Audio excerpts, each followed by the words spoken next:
is going on, everybody? Hello, hello, hello. I hope you all are doing well on this fine Tuesday morning, at least Tuesday morning for me.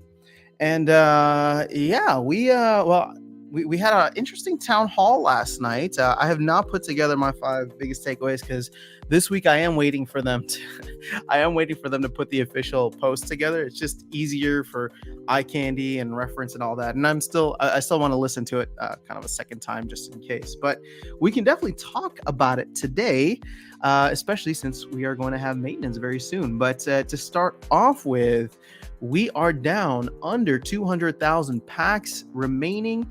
What do we have here? 184, 928 left, which means if we sell or open in reward chests less than 10,000 packs over the next couple of days, that's actually going to move up a day. And we'd only have 7 burns left, meaning that we would burn out on the 14th. Right now, it's technically the 15th if nothing happens and everybody just stays still. But we've seen some interesting stuff happen on the leaderboard. There's some jockeying for position here, as you got Cosinir coming in second place, B Carolan in third place. So very, very exciting stuff. Let me go ahead and see who is here. We got Andrew Johnson. Good morning, man. It's good to see you here. PB Omega feels lonely. You were here early. That's why. Good morning, guys. Red Ted's in the house. Dice 12, what's going on? International Travel Channel. It is so good to see you all here. So I don't know what time we go into maintenance, but obviously the big release for this week, which I guess this week technically isn't like a major release, but is going to be the market listing fees. Excuse me. So with the market listing fees, I hope you guys have gone through and adjusted your rentals accordingly, so that you're not going to get dinged on this as soon as we get started. But ultimately, should be exciting either way. So let's go ahead and see here where the rest of the market is, and see what we got going on. So SPS was actually down to 2.5 cents recently. But we're getting a little bit of pump action here. GLX has been sitting below 3.5 cents. So, I don't know. A good time to get in? Maybe not. Ooh, look at GLGT though. This is a 60% retracement all the way down from 20 cents to 7 cents. So should have sold. Should have sold. Because I think, let's see. Because I know people are going to be like, oh, you're just bearish again to be bearish. But I personally don't think that the demand for GLS node licenses or GLX node licenses, I don't think it's going to be there. I don't think we're going to sell out like 1,000 immediately. Granted, we still won't have the information on like how the tranches are going to work, how the airdrop is going to work. So that could potentially change. But as of now, let's see. Let's go over to Splinter Cards, where they have some nice data here for us. We've burned 3.4 million. Oh, sorry. I guess it's not there, but let's go to Genesis League Sports. You can make me log in. I don't have my thing here, so I'll do it on the other computer. GLUSD. There's 350,000 GLUSD. And I don't know how much of that was used to buy packs. But was it 1,000 times 1,000? So it's 1 million. So minus 350. So in order to sell out in terms of like using up the GLUSD, we'd still need like 65%, another 650,000 GLUSD. But granted, it's going to be more than that, because I know whoever burned already, especially that large amount, probably bought packs with it. I think they did buy packs with it. So that is something to keep in mind. So we could burn a significant amount more. I mean, 3.4 million. Let's see, 3.4 over 62.49. We burned 5% of what's already being staked. Granted, there's more, but we don't know what the full amount is, or full amount of circulating GLX is. Battle Beast, what's going on? JP, hello. Dice saying, yeah, I dumped most of my GLGT. Smart. I figured I was just going to wait for a little bit and hang on to it and see what happened, but I should have dumped it. Should have dumped it for more GLX, especially at 20 cents. But I wanted to see what would happen overall with these node licenses, because I think that there's a chance that they may go up again, but I just contradicted myself by saying that I don't know that the demand is necessarily there for node licenses. So what's up? Good morning, everyone. Aaron, good to see you here. Now, BB Omega saying, do you have a stance on Brawl and Tournament Bot Helper from Xbot? I don't have a stance because I've never used it. I was actually not aware of it. So what does it do? Is it a bot or is it a bot or a bot helper? Like, I guess I'm just trying to figure out where it stands. Let me put it this way. In tournaments and brawls, like, I just don't like the anti-competitive behavior. You want everybody to be on the same level. And that's why, like, even now, I just don't think, even with this, right? I just don't think we will see. It's just so tough. Like, nothing is gonna beat the experience that we had. Nothing is gonna beat the experience that we had at Splinterfest, and you were there, BB Omega. So it's like, at the end of the day, you knew that what was happening there, at least for the most part, was as fair as it's going to get, right? People were there using, alt accounts made by the company, using ghost cards, and sure, there was some people trying to like mess around, but at the end of the day, like, these live in-person events, I think, are going to be where we get the best results. So it's like, I look at the tournaments right now and it makes me want to vomit, because it's like, who like, all these people are just kind of taking advantage of the way that the system is designed, and ultimately that comes from the top down, right? So the team is the one that designed it. So you got people who are taking advantage of it that are probably OGs, close to the team, on the team even. And so, like, from an esports perspective, like, we're not going to grow until we move past that or move outside of it. And that's why for the longest time, I was always like, we need to build something in parallel. We need something where sponsors can come in from the outside and say, I need to, I know that the game is being played with a fair kind of like balance across the board, and it's just going to be who is the best of the best person playing this game, not with any tools, helpers, or bots. So I don't know. That was a very long-winded answer on that. I don't know anything about this thing. You're saying that it suggests hands to play. Again, like, it's not cheating because it's not against terms of service, but there was an interesting comment yesterday saying that, could we ban bots from tournaments? That could be a DAO proposal. Sorry, not ban bots, but make bots against terms of service. So I think that's actually worthwhile to explore. It's going to be difficult to enforce, but it's one thing to say, like, you're bot neutral, and it's another thing to say, like, well, as SPS stakeholders that run, the DAO and decide how the SPS goes out for the DAO, we want it to be against terms of service, meaning that it's no longer like, hey, if you're just doing this, it's okay.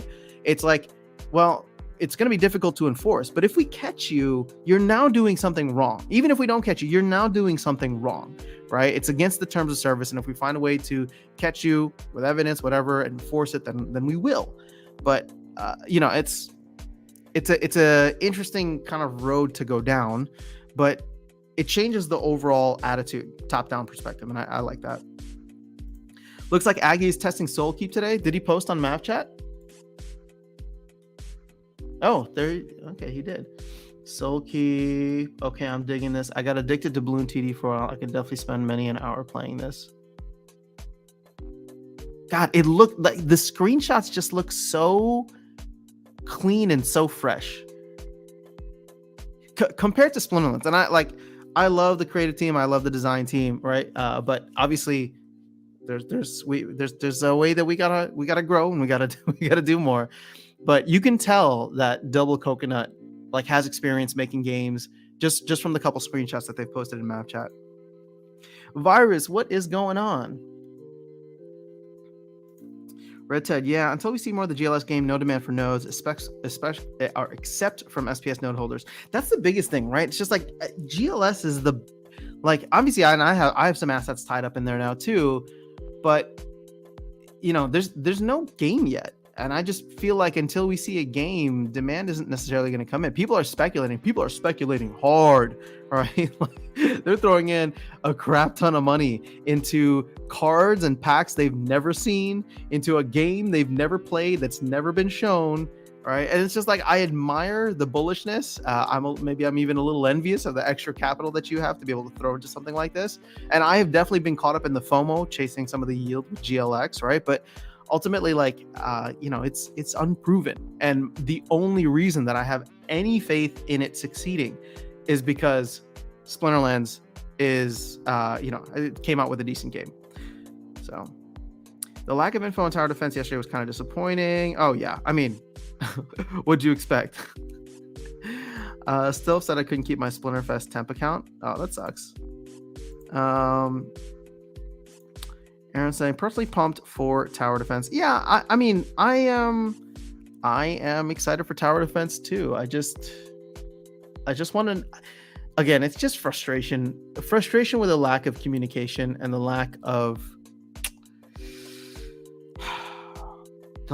like, maybe not lack, but just like the missed dates. And I know, like, we knew going into this, they were not going to hit their dates. Like, anytime they give a date, like, we need to know, we need to add a couple of months to it. And yet I still allowed myself to get emotionally attached to a January release. Then they said February, and I got emotionally attached to a February release. Now they're saying, now Aggie's showing stuff out, and I know I'm going to get attached to a March release, but this thing isn't ready for us yet. So at this point, I'm just going to cry about it on stream. Aaron saying, may make me pull some of my rentals back and stake them for tower defense. I actually don't. Okay, so Papa Bear is back. Papa Bear is back. All right. So let's throw this out there. As much as I love tower defense, from everything that we've seen and the roadmaps and the what is that called? The dev diaries, I don't think that they're gonna have monster staking in the beginning. In fact, can we go back to, let's see if they have it here. I wonder if it's going to be like much later that they're going to allow for like staking your monsters in the towers. Now, if they add it in the beginning, that'd be freaking awesome. But again, I'm going in. I'm trying to lower my expectations so ridiculously that I can no longer be disappointed, which is impossible. But let's see here. So Q1, calculate UI design, leagues, admin tool, concept artwork. See, they don't. Well, okay. So here's the good thing, right? Hold on. Most towers spells. Okay. So the negative thing is I don't see anything on here about staking monsters and when that will be something that comes in. The good thing is that if it's not talked about here, there is a chance that that's just an expectation that it's going to launch with the game, and it's not going to be like an extra feature that's added in at a later time. So you could go either way with that. Either it's already built in and we're going to get it day one, or it's not even on the roadmap. So, depending on how full your glass is this morning, you can take that. Let's see here, though. What else do they have? So beta launch is what they planned for Q1. We're still technically in Q1, so hopefully we will get this. But it sounded as though on the town hall yesterday that I guess this is going to go to the Splinterlands team for testing first. Gosh, I hope I got a chance to try it. That'd be awesome. But before they give it out to any of the community, and keep in mind that this is just going to be the beta, right? It's not going to be the actual launch of the game. But I'm hoping that if the beta is good enough, my heart is still set on an April launch date. Like I would have been happy. I would have been happy with like, okay, beta launch in like end of January or early February, and then main game launch in April. And then it got pushed to March, and I'm still hoping for April. But at this point, if we go with the original time frame of like beta in January, game in April, then the game may not go live until June, which should just be sad because what am I gonna do over the next couple of months? Just play Splinterlands? Boo. Man, during the town hall yesterday, I was playing Splinterlands, and then it's like my ECR was low, and I was just like, yeah, I'm done for the day. Oh, it'd be so nice to just switch over to tower defense while I have the town hall on in the background. But wasn't expecting health bars on the fiends. Aggie's showing off a lot of screenshots, so he's doing his job. He's trying to build up the hype. The thing is, the hype builds up, and then people get upset because he's going to show off these screenshots, tell everybody that he's playing the game, and then we don't get the beta until next month. But hopefully, I'm just being too bearish today. We'll see. All right, let's see here. No trolls this morning. Yeah, I don't know what the deal is. That was an interesting day that we had some trolls. The channel definitely has haters now, which is, like I said, nice, but there's no trolls today, so we'll see. Hopefully TD being developed by another company will have a different expectation. Well, that was my hope too, and I was so excited that they were the ones doing the dev diaries, and then they skipped weeks and stopped talking about things, and now I'm just like, you know what, it's not a Splinterlands thing, it's just a development thing. And Darkest Night is the one who understands this the most. He's just like, nothing's gonna get done on time. It's like, just chill. And I'm like, I know, but my heart hurts. My heart keeps getting broken. So I hope Map Server gets early access tower defense. That'd be dope. Or just play a better tower defense game for free. Man, there was that cool tower defense game. Oh, gosh, I tried it out. It was a play to earn game, but the tokenomics were kind of messed up. So I forgot what it's called now. Yeah, I forgot what it was called now. I did try it for a day or two, and it was cool. But I think what excites me more about tower defense within Splinterlands is mainly that I am part of the Splinterlands ecosystem, and there's a cool community to play it with. Don't get me wrong, I enjoy tower defense games, but I'll tell you right now, in the last 6 months, the only time I think I played a tower defense game was when I was bored on an airplane that had a game, right? Or on a flight that had a tower defense game there. And so it's just I'm more excited about the fact that it's tied to Splinterlands and part of the economy and will help with all the different things there. It's more so, actually, you know what? I'm going to even roll that back. I don't even know if it's necessarily part of the economy. I think what makes Splinterlands super fun to play now, and hopefully will make tower defense fun, is that you know who you're playing with, right? I could go and download any random tower defense game right now on my phone. Excuse me. That's probably super polished, and it'd be great. And obviously there's no earnings, but it's I want to play with people and compete against people on leaderboards where I know the folks, right?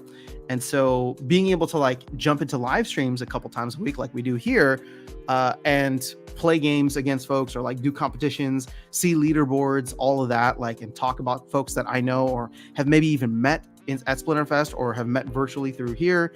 That's what makes it cool. Because again, tower defense as a genre, I like it, but it's not like I go around playing every tower defense game there is. Aaron saying just asked Aggie the question. What did you ask him? Let me see here. Let me see if I can find your comment. What did you ask him?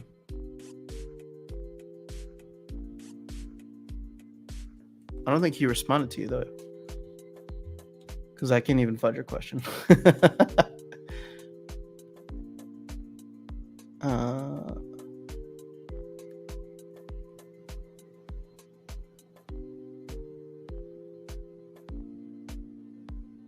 Sorry, dude. I couldn't find your question on there.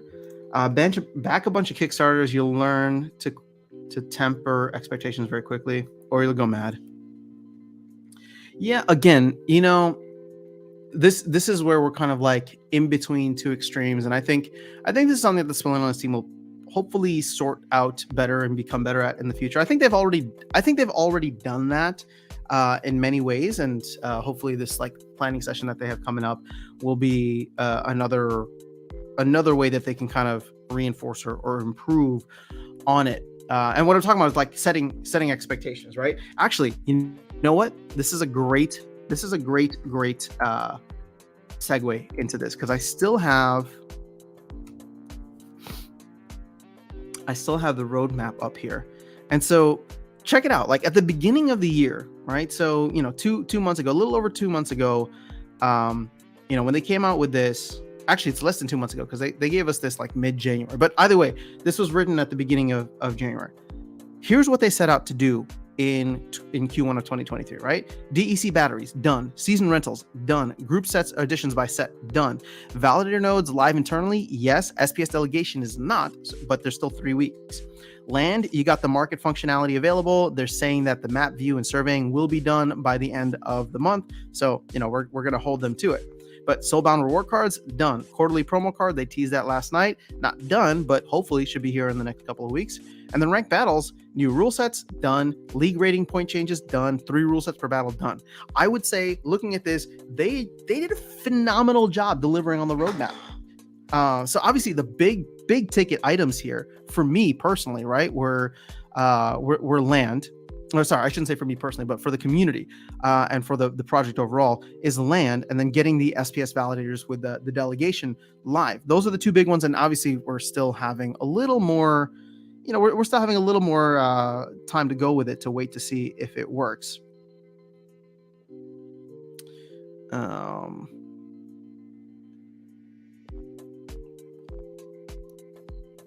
Let's see here. Anything else? No. So obviously they're going to go through and do their Q2 2023 roadmap, right? Or they're gonna create another roadmap. But I mean, all this stuff looks good. Again, I don't. Guild alliances, obviously, they're going to scrap that for regular guilds, but that's fine. I think that'll be easier and probably better overall. The Rooney combining is something that's like cool, but I don't really need that. New player experience, 1-click set rentals. We might even be like close to that already. SPS governance and player proposals. This was set for Q2. We at least have a kind of like makeshift way to do proposals for the community, which makes me feel like they're not gonna bother with spending resources to try to make it more official in game. I mean, maybe they will, but it's just like, why? We already have something here. We already have something that works, and we have community leaders that can help massage stuff if needed. So I am actually okay with them punting that for like later on in the year to focus on land and land 1.5 and all that. And then replace CP. Yeah. So again, I feel like looking at the roadmap, I feel like they did it actually a relatively good job with deliveries in Q1. So now we're going to get an updated idea of what to expect in Q2. And if they continue, then we'll be good. Obviously, what's not included there is tower defense, but that's a completely separate game. So you cannot, when I'm being salty about this, you can't necessarily hold it against the Splinterlands team outside of the fact that they're communicating. So we just want to know more, right? But that's going to come down to Double Coconut and how quickly they've been able to implement stuff as well. Can you write a parody song after sound? I'm thinking Royals by Lords. Parody about what? I mean, that's a good song, but what are you writing parody about? Like a Splinterlands parody with Royals? And We'll Never Be Whales. Just say for us. Oh, I forgot how the song goes. You can call me Queen Mycelia. All right. We got something here. We'll never be whales. All right, fair enough. It's a pretty good idea. Maybe this is something that Holy Autotuna could put together. Now that there's an official request for it, I'll start working on it. Icy Flow, does the GLX whale games show that the flywheel won't work? The GLX price went down after. Supply and demand may not allow it to work. I don't think that this was a good example because that wasn't real demand, nor is it ongoing. That's a lot of like speculative demand. I would say that at the end of the day, again, I know it's a failed project, but for not these reasons, but the what is that called? The Terra Luna project. That thing went absolutely nuts. Now, I don't think we're going to go absolutely nuts, but there may be times in which we pump up like crazy and then set a new floor, That's essentially what happened with the Terra Luna project. And in fact, if I can, we did pull it up in a previous stream. So right now, like it's just everything is just way too speculative with GLX. And talking to the folks who did that, right? Who played the whale games, like it was a very big risk for them to take on because obviously it's math at the end of the day, math and understanding markets and market depth. But they could have shot themselves in the foot in many ways too if people were there and ready to sell. So I wouldn't say that this is the best example of it not working. There are many other reasons that it won't work, but I don't think the whale games proved that at all. This was clearly a price manipulative tactic that was used rather than actual supply and demand. So there's no game yet. There's no nodes yet. There's nothing. Like it's just a token being given out for free. If you own more of the token, you get more of it. If you own a different token, you get this token. So it's like, again, we're just printing money out of thin air. There's no actual value backing it up yet, but hopefully that's coming. Good day, Merlin's Matrix. What's going on? Red Ted, who's going to combine a Rooney? Sounds like a single Rooney on land or guild is going to be very powerful. Why burn them? I don't know. I mean, if they're going to give benefits to burning, that could be something valuable. Just saying. So yeah, we'll end up seeing what they got, but overall, I feel like it's a pretty decent coverage over Q1. I gotta give a shout out to the team. We got to recognize when they're actually doing an awesome job. There's too much salt thrown around. I don't know what the opposite of salt is, sugar, but that's kind of weird. So at this point, yeah.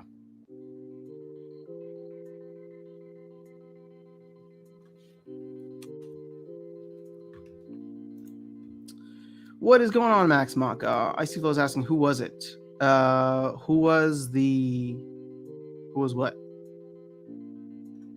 Oh, the GLX. I mean, just go in the Discord. If you just go to the GLS Discord, you'll find out very quickly because they were there talking about it and why they did it. Alex, did you make the music in the game? No. I don't think I've made any in-game music. At least I haven't made any in-game music that's actually been used. They have way better kind of composers for that who do like. I'm like a pop guy, right? So they have like composers who can do the whole fantasy thing. Give me that Team Sugar. That in-game music is off the chain, isn't it? It's so good, man. It's so good, man. At Splinterfest, when they revealed like the new, what is that called? When they revealed the new or updated theme song, like da da da da da da da da, like it was so awesome. I loved it. Now let's see. Oh, what can I tease with you guys? Ooh, okay. I don't think I can get in trouble for this. I'm not sharing anything with you specifically, but I did get to work with one of the like composers, super talented guy, on kind of co-writing or putting together like the Rebellion theme. So I'm actually really excited about that. That was done a while ago, actually. So I don't know what the deal was, but they reached out to me. They're like, "Can you like do something for Rebellion?" I'm like, "Sure, right." We're not doing Chaos, but sure, let's do it. So I obviously that probably won't come out for a long time, but that was actually fun because again, there's just some really talented people on the team. So that was a pleasure for me to work on. I just found out about it. Cool. All right. So BC, renting from the custom built decks on Peak Monsters is amazing. Isn't it awesome? I love it. Because now I can make exactly what I want. I could go see when I have them rented, see if they get canceled. And they have the whole season rental things. It's a game changer, dude. This season rentals and then the Peak Monsters deck builder. It's awesome. I love it. Liberty Guy, what's going on? Hello. I still haven't found a download for the original piano version. You know who you should reach out to? Asaria. So Asaria is the one that composed that original thing. which is awesome. Like it's just lovely. Like she just made a very awesome theme song that is super memorable, super like I don't know if iconic is the word, but it's just like it gets stuck in your head. The na na na na na na na na na na na, right? Like that was her, I believe, on the piano, and then obviously that got added into like the whole kind of orchestral version that is used in game, right? For like whenever the battle is done. And then obviously they had like this AAA composer come in and like create this large version of it with, you know, vocalists and a full orchestra, like live instruments and all that. So it's pretty good. But you should tag Isaria, or maybe I'll ask her. They should set up a place to get that. Would you pay for it? Actually, no. Isn't it available on like Spotify? It should be available on like Spotify and stuff. Or maybe they never released it. Oh, that's a good question. I thought they released a bunch of stuff on Spotify, but maybe not. I was saying, what instrument did they mainly use for the Rebellion theme? It's orchestral again.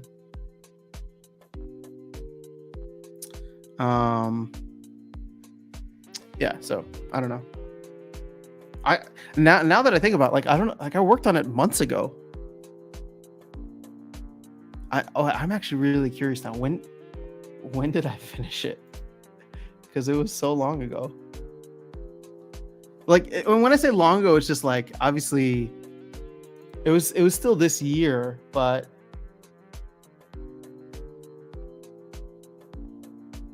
it just feels like so long ago. Okay, so I think I finished it. I finished it at the end of January. That was like when I sent like the final things in, but it was like well before that the whole process had even started. So, you know, I mean, creative's getting way ahead of stuff, which is very, very bullish for people who understand where the bottlenecks tend to happen, right? Like, I think for the longest time they would talk about, you know, Matt would talk about this cool idea, and then he'd be like, all right, he talked to the devs and be like, how quickly can we get this into the game? And then devs would be like, yeah, shouldn't be too difficult to code. Give us like a week or two. And then it'd be like, awesome. And then they'd come on the town hall and they'd be like, yeah, we're thinking about this idea we're going to get in game. And then they'd go to Nate and be like, all right, how quickly can we get the assets? And like the artwork, the UX design, all that stuff takes way, way longer. And so I remember Nate talking about this on a town hall once, and he'd just be like, yeah, that's kind of like how it's been. So it seems like with this new agile system, everybody's kind of talking across the board, and overall the deliveries have been awesome since the beginning of the year. The only thing I'm salty about is tower defense, guys, and I shouldn't let that hang over everything else. Oh, that's exciting though. Rebellion theme. You chatted with her at Splinterfest. I think I made her blush. Yeah, she's awesome. She's awesome, and I don't think that she... How should I put this? It makes sense that you made her blush. Like, she's super talented in so many ways, and whenever I try to tell her that, she always like plays it down. So she's very humble. She's very modest. She's very humble. But it's like, dude, sitting on a gold mine there in terms of like talent. It wasn't the album for whatever reason. We need some bagpipes for Rebellion. That could be interesting. No comment. If you had full control of everything being worked on Splinterlands, what would be your top 5? Top 5 what? Things to work on? Okay, let's see. I'll try and answer this. I mean, land should definitely be number 1. Not that I need it necessarily, but it's just been promised and it needs to be delivered. I think guilds could use a major upgrade. So I would love to see stuff there. Then after that, it really just comes down to like more the new player modes. So I would love to see a battle pass. That would be number 3. Again, these are not in any specific order, but I would love to see a battle pass. Shoot, I think I'm out. Battle pass. I'd love to see a 2v2 mode, but again, I don't think that's necessarily something that's going to be great for like the ecosystem. I don't even know how that would work.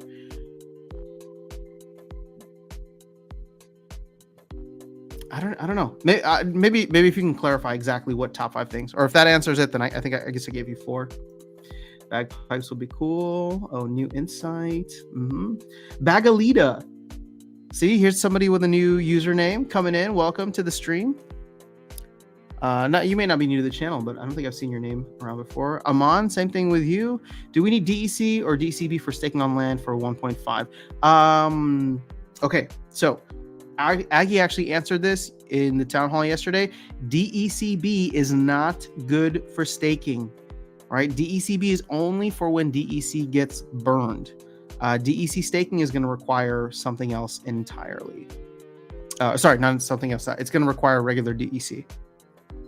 So if you're buying DECB for staking, don't. And I'm sorry, you can't undo it.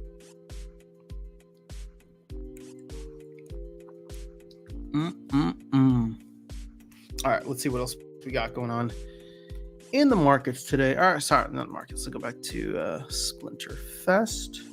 Splinter Cards. What am I talking about? My brain's all over the place today.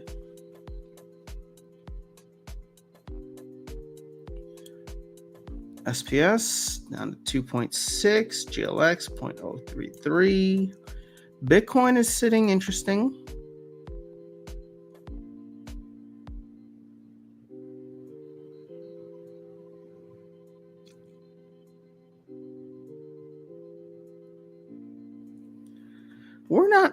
We're not burning 1 million SPS per day. So why is it that this is not going up?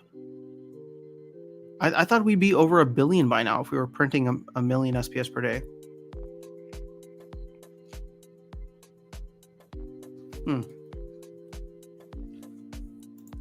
Solving Chaos. What's going on? Welcome. Aaron, that answers it. Just curious what you wanted to see worked on. If won't. You know what? Oh, and Weirdbeard's here too. What's up, Harris? Good morning. What's up, Weirdbeard? Arena Run, Avatar Cosmetics, League Lock Tournament System for Phase 1 of New Player Experience 5, bugs, outstanding issues that have been shelved due to time. All right, see, Weirdbeard's taking a more practical approach, and I love that because we do need to get a lot of this stuff focused on. I was very big picture, but going back to, hold on, let's see here. If you had full control of everything being worked on in Splinterlands, what would be your top 5?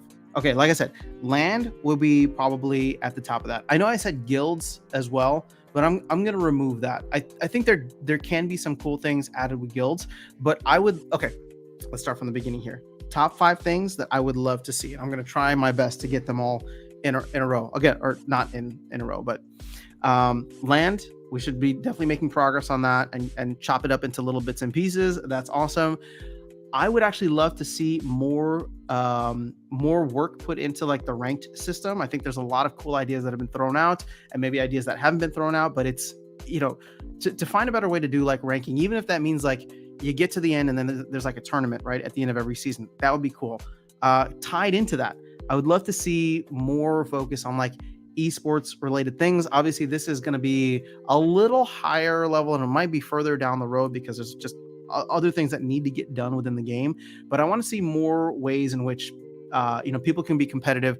But part of the problem with that is solving the high level bots, right? And that was talked about in the town hall yesterday. So when we can get to a place where we know there's no anti-competitive behavior happening, that's when I think we're gonna really take it to the next level. And right now, the only way to really do that is have some kind of in-person meetups. And Splinterfest was the first and really only of its kind. But hopefully, we can do whether they're informal and smaller ones over time, over the next couple of months or years. That'd be great. But obviously, to build up to something like Weirdbeard was talking about with this whole, qualifiers internationally, and then you come together for this like huge tournament at the end of the year every year would be freaking sweet.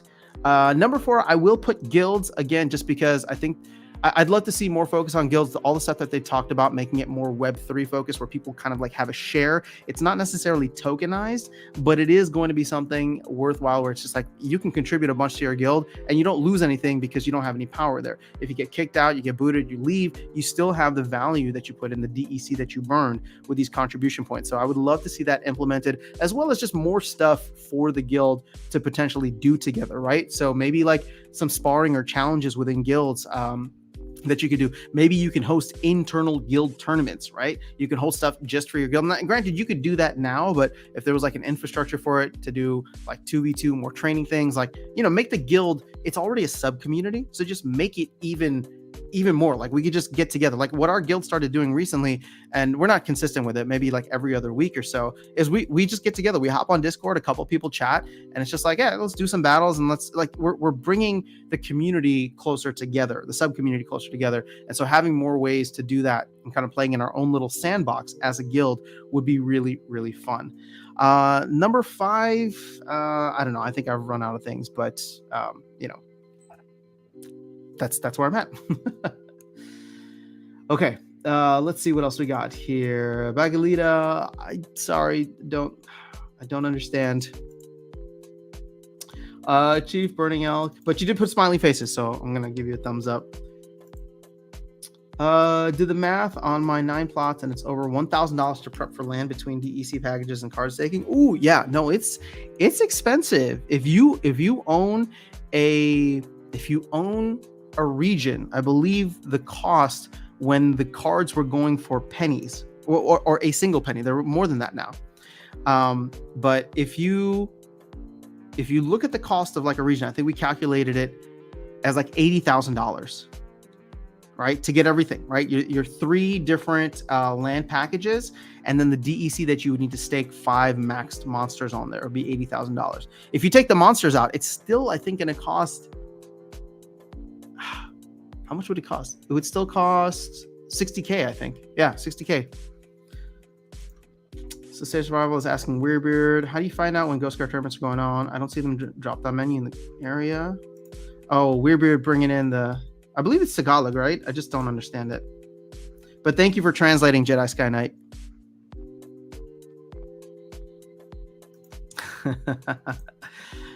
Being worked on now. Oh, Weirdbeard, while you're here, something I forgot to ask, is there any way we could do like a whitelist tournament or an invite-only tournament? Or maybe even better, can private tournaments, for private tournaments where it's like you give a password out, can the tournament creator see the list of people who are in the tournament or who have entered in, and then boot anybody that they don't want to be there? It is a private tournament after all. So I want to run like tournaments specifically for this channel. I want to run tournaments specifically for like the Holy Auto Tuna NFT holders.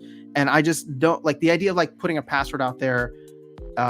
It's like, if it gets in the wrong hands, then all of a sudden, like there's entries that we don't, people have entered in that we don't really want. So as somebody who wants to be a more consistent tournament creator and do more competitions and have more high competitive events, I just want a little bit more control over the tournament function, right? If I'm the creator. So that's what I'm kind of waiting for, and hopefully we can get that sooner rather than later.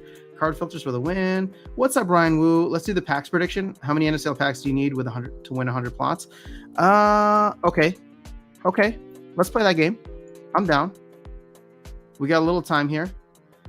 There's 185,000 packs left. I will say maybe we top out at around,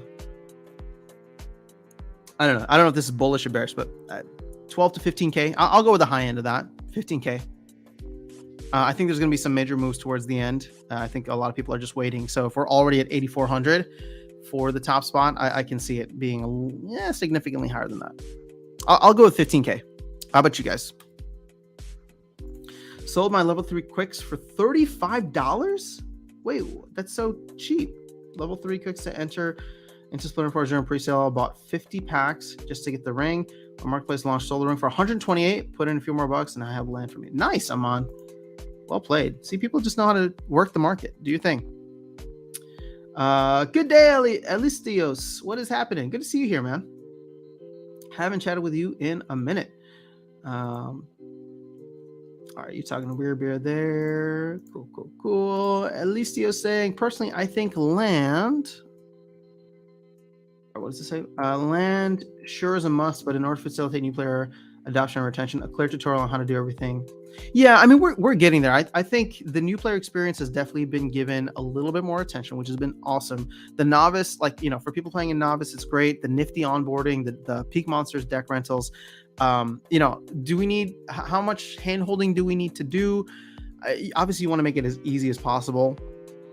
That's part of the reason why I was doing that kind of like nifty series, right? Nifty content series. And I'll continue to do it just to kind of give people a like, hey, if I was a new player starting today, here's what I would do. Here's the steps that I would take. And I'll continue to like kind of level up with that, showing off maybe more things within Hive, showing off more things within whatever, but at least newer players coming in through the Nifty platform or not can see what are the steps that you can take to better understand the ecosystem.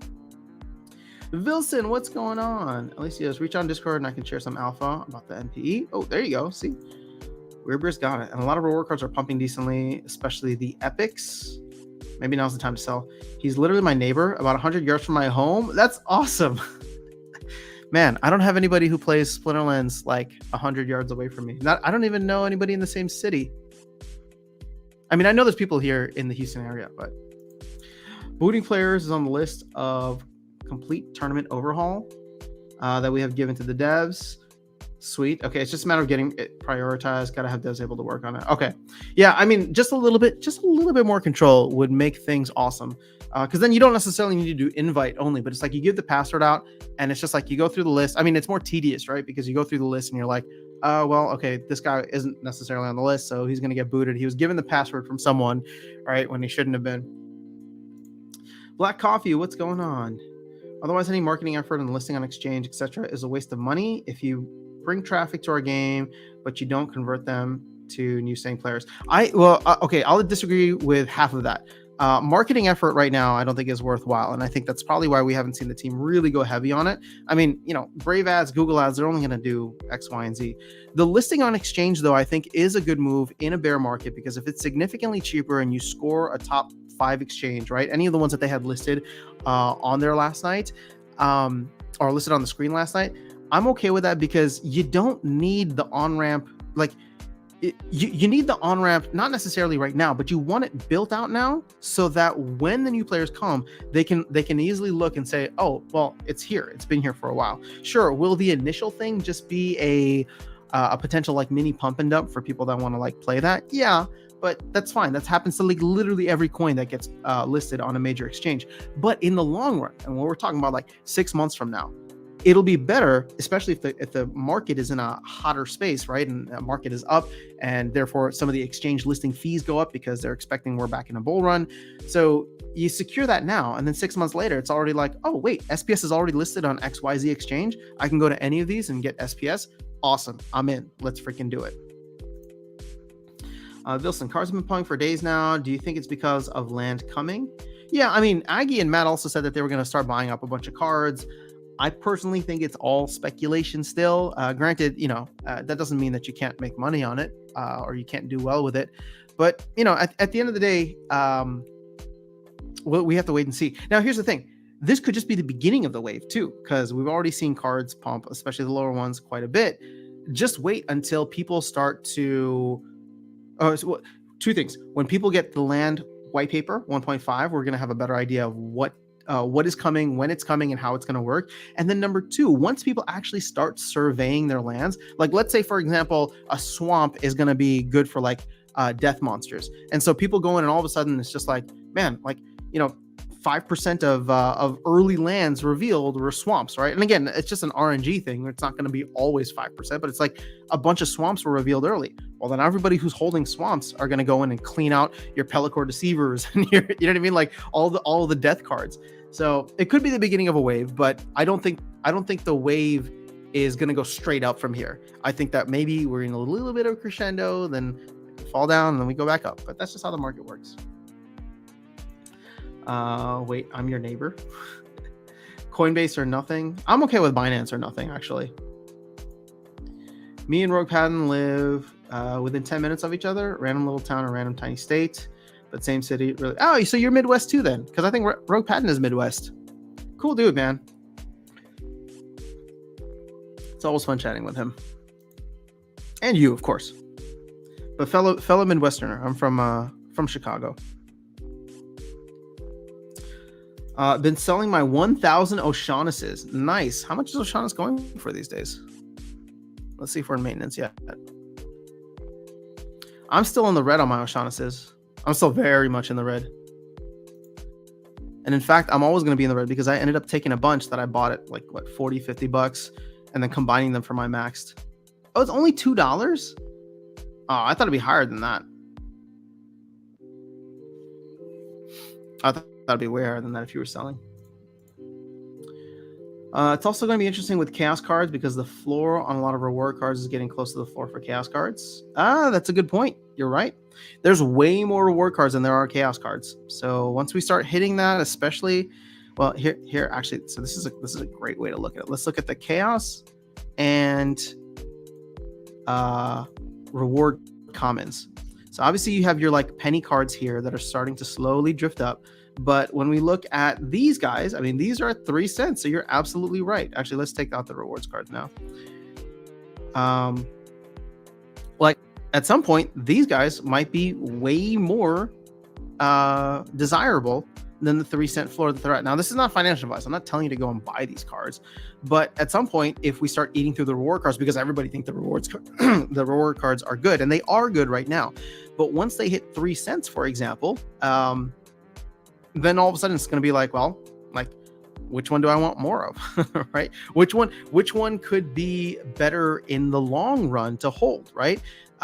Sure, Pelacor Conjurer is awesome. Actually, let's look at Carry On Shade, right? Pelacor Deceiver, people always hate on Pelacor Deceiver. So it's like, oh, well, Pelacor Deceiver is great, and it has like value, but there's like way more of them. There's not as many Carry On Shades. And is this card as powerful as Pelacor Deceiver? Maybe not maxed out, but it's definitely still has a good amount of utility. All these one all these 1 mana cards do.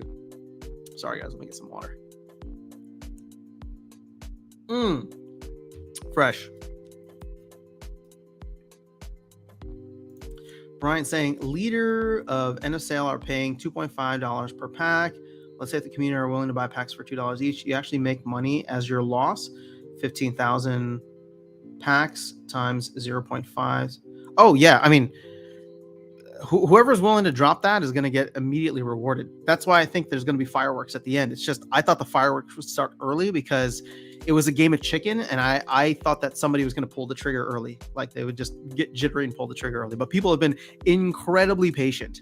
So I opened 250 packs yesterday. Wasn't great. Now I'm selling some golds and some cards that I don't use to try and bring my commons and rares to go level. Yeah, you know, I need to start doing that too. I'm holding on to a bunch of gold cards that I really don't need or want. I'm just like renting them out, and that's like, okay. Me and Jedi from the Philippines. Yeah. No, I figured as much. I know Jedi Sky Knight is. Alex, how much did you pay for them? I started when they were $2.40. I got them for an average of $1.36. All right, so you're doing good. I started selling when they spiked up after that town hall announcement for $2.40. Nice. My brother lives in Katy and is an avid Splinterlands player. Maybe he's oh my gosh, you're right. He could be 100 yards away from me. That's so crazy, Sins. What level did so wait, would he be interested in a Texas or Houston meetup? Because I've always been, I haven't done anything yet, even though we want to do something Texas related. I always figured I would need to go to like Dallas or Austin to make something happen. Oh, actually, I'm going to Austin this weekend, so I'll let you guys know ahead of time. No stream this Sunday, unfortunately. I won't be able to make it up because I'm heading to Austin for the weekend for South by Southwest. So Thursday we'll have some fun, and then hopefully nothing crazy happens over the weekend because I won't be making content. I won't be doing anything for it. But we're probably going to sell out of a bunch of stuff. Or we're probably going to sell out of Chaos over the weekend because I just don't see us going to the 14th or 15th. So, maybe I'll just do like, no, I'm just not going to focus on it. I'm going to do my best not to focus on it because I don't want to make content for my phone. That'd just be weird. All right, so I started when they were 240. Okay, we saw that already, guys. I bought some regular foil Shanas at 35. A couple months later, bought some gold foil for also 35. Ouch! I bought my gold foil for 329. Still sitting on it, but I did win a gold foil at another point, so I guess I technically have two of them just for playing the game now. But I highly doubt that they're ever going to get up to $160, $165 in order for me to recoup my initial investment. I'd rather take that $2,000 and throw it into an LP. LPs are great right now. The rentals on O'Shaughnessy's is terrible. I mean, only at the higher levels, but there's just so many O'Shaughnessy's, so I should have bought more Heart Claws. The card is selling it over $1 now. Yeah, isn't it crazy? Dude, Heart Claws were close to 50 cents. 50 cents. I mean, that is more than 2x.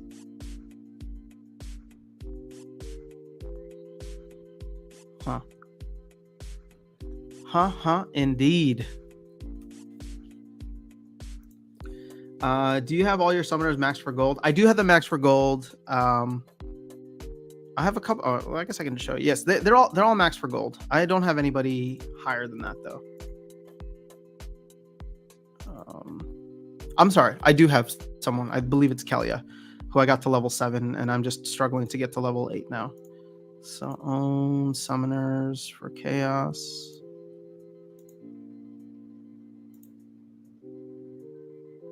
Yeah, see, they're all level 6. This is level 7. You can see I have a couple extra BCX here that I just picked up as I was going along. Now, the legend... Oh, but you know what? I can't answer that with the legendaries. Why can't I click on this? Dude, come on. See, I hate to do this live on stream and call out the UX or whatever team, but I can't click on anything because of maintenance. Or actually, oh, see, I can still click on some of them. I can't click on fire. I can click on these, but I can't click on fire, and I can't click on legendary rarity. So there's that. But okay, now I can click on legendary rarity. Okay, cool. And I don't own any of the other ones. So the only one that I'm missing for gold is I need one more Lily Shield Paw BCX. So I don't know that the price is necessarily going to go down on that, but I should grab at least one more. That way I'm all at the very least competitive in gold forever and ever. But I do want to get, I don't know. Am I wrong in thinking like she's just okay? Like I've beaten her a bunch of times. So it's like, that's kind of why I'm not in a rush to like max it out. Because I don't think people are like going crazy for her either. Sins, I think he would. I would too. I'm up 50. Whoa, hey, so we got at least 2 people here in Houston. Interesting. Okay, I don't know when it's happening or if it's happening, but I know Darkest Night is trying to make his way over here for like work related stuff. So if he comes into town, you know, we might just go like grab dinner, grab drinks, whatever, something together just to hang out. So if you guys would be down, we're just probably gonna get together and do something. So FYI, I don't know when it's gonna happen, but I know he makes his way out to Texas regularly. Oh, speaking of which, okay, I'm gonna say it secretly here, but I wanted to get Darkest Night. Okay, so he doesn't watch these live streams, so please nobody tell him. I want to make it a surprise. If people wanted to give him a gift from the community, and I will let him know, each and every person, whoever like contributed, I was thinking of collecting some funds for him and then buying him assets within the game, specifically probably like another plot of land or plots of land. I don't know how much people would be willing to give, but I'm gonna throw in, obviously, from myself. But if people wanted to give to him, just because he's been such an awesome asset to the channel, so you know, when it comes to Darkest Night, like, you know, he's awesome because like he doesn't need anything, right? So if you were to ask him like, oh, what do you want for your birthday? He's not gonna need anything. But I think it'd be fun to give him stuff that he likes, and he loves the game. He loves assets in game. So that's why I think like doing, you know, getting him another land plot or something would be fun. So if people are willing to, if people are willing to or wanting to contribute, I don't know. I'll probably do it through the Aftersound YT account. If you want to send, again, this is nobody's required to do this. I'm just saying, you know, I'm gonna use whatever funds people want to send, and obviously add my own onto that to make sure we can at least get them a land plot or something cool. So if you want to donate, it doesn't matter. You could donate 1 DEC. You could donate like 5,000 DEC. Whatever you're comfortable with. So yeah, you can send it to the Aftersound YT account. I think I'm collecting a little too early. Since we were talking about him, I figured I would put it. And then since we're talking about him and I won't be live on Sunday. Well, actually, he's usually live with me on Sunday. So yes, that's it. Just want to do something fun for him. And if you guys want to be involved, we'll make a little digital card and I'll put everybody's usernames who sent something to the Aftersound YT account. So whatever it is you guys want to do, let me know. And I think that, the Aftersound YT account would probably be the best place because I don't have anything sitting in there right now. So we'll be able to get a good idea. I'll talk about it again probably on Thursday. So don't do anything yet, but I'm just putting it on your radar. His birthday is on the 24th of March, so we do have some time. And I see people already wanting to be generous with packs and cards. Yeah, I mean, whatever it is you want to send him. Again, it could just be a single common reward card. I just want to find I want to find an account that doesn't have anything in it. Let's see if we can. I think the Aftersound. They're in maintenance already. Okay, so don't do anything yet, but we'll find an account, or I'll clean out my project between now and Thursday will be to clean out the Aftersound YT account, and then have everybody that wants to send him something into there. So if you're interested, let me know. And again, it could be, based on what we have, we'll get him something cool in the game. I just thought that a landfall would be cool, but nightmare packs would be fun too. So, and obviously keep it on the down low here because we have still like over 2 weeks until his birthday. Snap, you're going to South by Southwest. I'm not attending the actual conference, Alex. I can't be there for the whole week, but there's some events happening over the first weekend, this weekend, that I'll be going to and being a part of. And it's easy because it's like a 2-hour drive from where I'm at. I spent $200 on Heart Claws when they were under $1. Nice. Oh, well, you're sitting real pretty right now. Anyone knows Oshana's used to dodge a lot more with his speed? Yeah, there's something weird with the RNG. I bought a max level Gargoyle Delves for $1.60, which at the time was below the burn rate, and now they're selling for $6. No risk move. Nice. I bought a ton of cards. I bought a ton of epics that were below the burn rate as well. And I could probably sell them now for higher. I'm renting them out, but yeah, you're right in the sense that like whether I sell them now for a higher price, which they are, or if DEC gets back to peg because of the burn rate and the bonus for maxing them out, I'm at a good spot. I am not doing champ chests, Vilson. I am still doing diamond chests. Best would have been a 2-mana neutral legendary card. They're on $1 now. They're just under $4. I don't see, but that Venator Kinjo never went that low. It was always higher than the other two. But I did grab a good amount of Countess Sineshis and Jared Scars for under $1. And then when those things popped up to like $3, $4, I mean, they're still at $3 now, but I did offload a good amount. I maxed out Heartclaw before Oshana's. The Water Splendor can live without Oshana's. You're absolutely right. Well, actually, I don't know if the Death needs Heartclaw, but the Water can definitely live without Oshana's. I mean, the Chaos Water team on its own is just so powerful.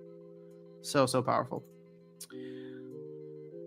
Another goodbye was the reward cards just under Burn Valley. Yep, got a bunch of those. I love the rare cards that were under Burn Valley for a long time.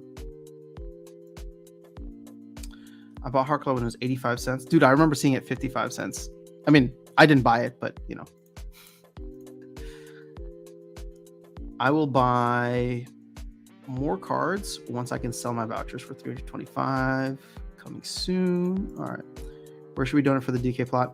Again, okay. So sorry, I know I'm catching up on chat here. We'll talk about this more on Thursday. Let me clean out the Aftersound YT account first. I have some more for everybody who participated in the.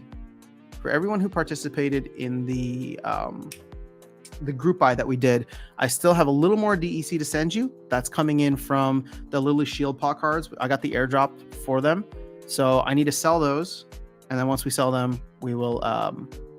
Once we sell those, I'll distribute the DEC accordingly.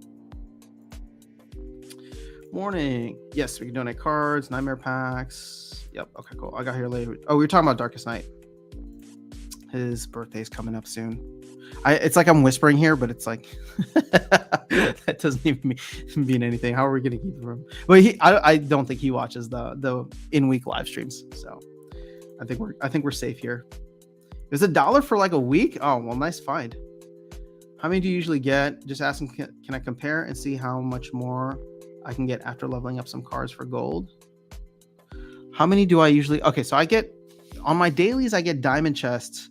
If I struggle, I can usually get 5, especially because right now I'm in low diamond. So it usually takes me half the season to get out of gold and into diamond. That's where I'm at right now. And then for a while I'm in like diamond 3, and I can, I always try to make sure that I can get at least 5 chests. Usually they're still garbage as they normally are. Towards the middle, or sorry, towards the end of the season, I get to the middle of diamond or diamond 2, and maybe can start to pull in like 5 to 7.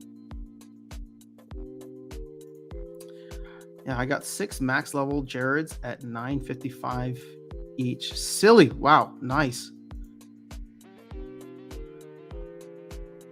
Reward cards at 1 cent is the key. There's still a lot of reward cards though, guys. But I agree with the infinite card staking coming in. That should be, people are slowly going to eat into the card supply. And if we don't get any more cards, meaning we don't get this movie studio thing over the next 6 months, I think by the end of the summer, it could be an interesting place.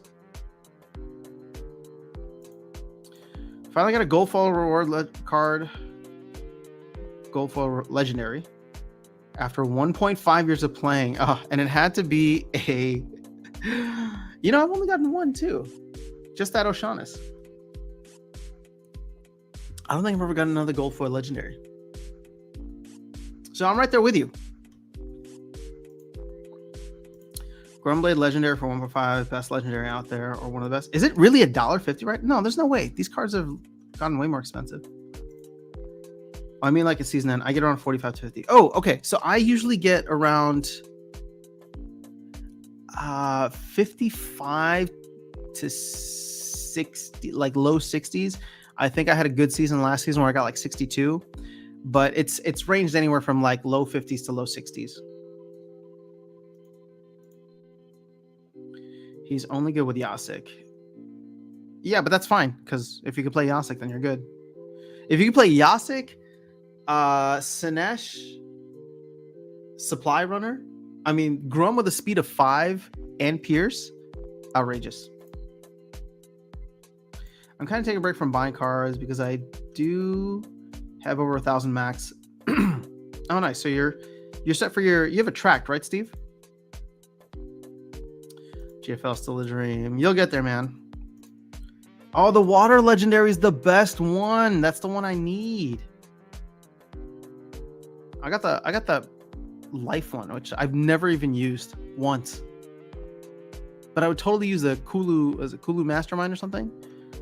No. A lot of these reward cards being bought up are from speculators. Agreed. To me, most of the reward cards will return when the price gets higher. Better off buying summoners if you want to resell. I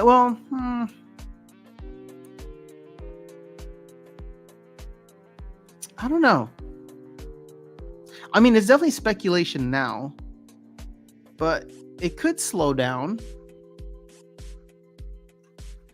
I just don't think it's going to go as high as people think it will, right? Like for people buying cards now, like if you're buying cards at like 1.5 cents because you think it's going to go to like 15 cents and you're going to 10x, I think it's going to be a while before that happens, if it happens. But I think a lot of people are buying up cards for their land because they know like this is the cheapest that it's going to get, at least for a while. So, max out a card at $4 to $6 and be happy with it. Javi Santos in the house. What's going on? All right. Glad that was helpful. 2 tracks. Oh, okay. 2 tracks, Stever. I got 1 BCX of Kulu. I'll take a regular 1 BCX myself. Summoners are always a good buy. Yeah. It's all about that land fodder. People need cards for land. Indeed, KQ forever. We need plenty of cards for land. All right, so let's refresh this so we can get a nice little maintenance hype screen for the stream. The SPS LP rewards, or actually just LP rewards in general, we're not paying out this morning, which was really annoying. I think they've been down for like at least since last night. So, oh, they added more. Love it. Oh, Splinter cards, you're my favorite. Thank you so much. They just added it in. Check it out. So now we have the total amount of minted GLX. We have the total amount of staked GLX. We already had that, but now the minted amount, you got your liquid amount, which is just quick math there. Actually, oh, wait. Hold up. What am I missing here? Oh, no, yeah, okay. That makes sense with the burn. Oh, this is what I've been wanting for a while. A place that tracks your minted GLX. Boom, boom, boom.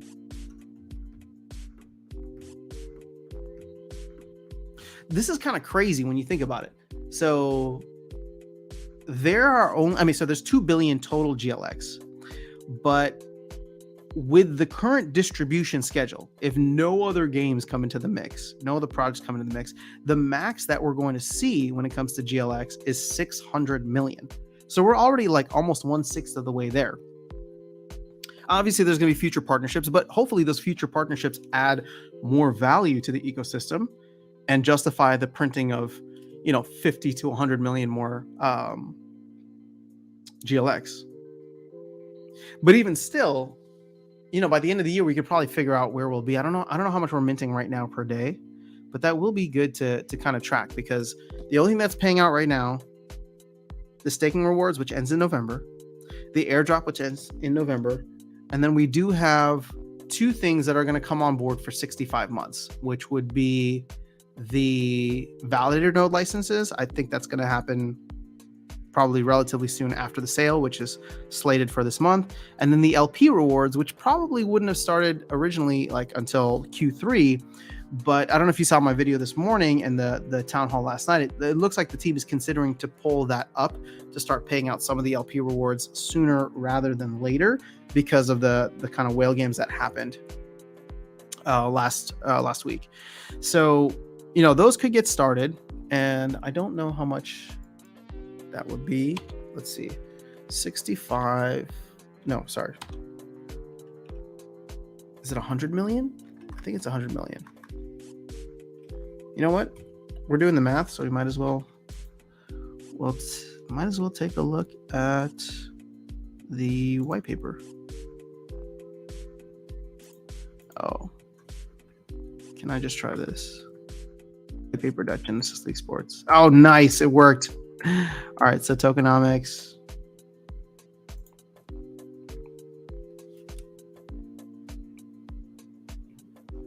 So the DAO's going to get some, but that'll be locked up. So yeah, it'll just be LP. So 100 million divided by 65 months. Again, it's just on average 1.5 million per month. So that'll be a lot, right? Divided by 30 days is roughly 50,000 GLX printed every day. So 100,000 across both of those. That'll be higher at the beginning and get lower, reducing by 1% per month, I think. Or do they not have the reduction 1% per month?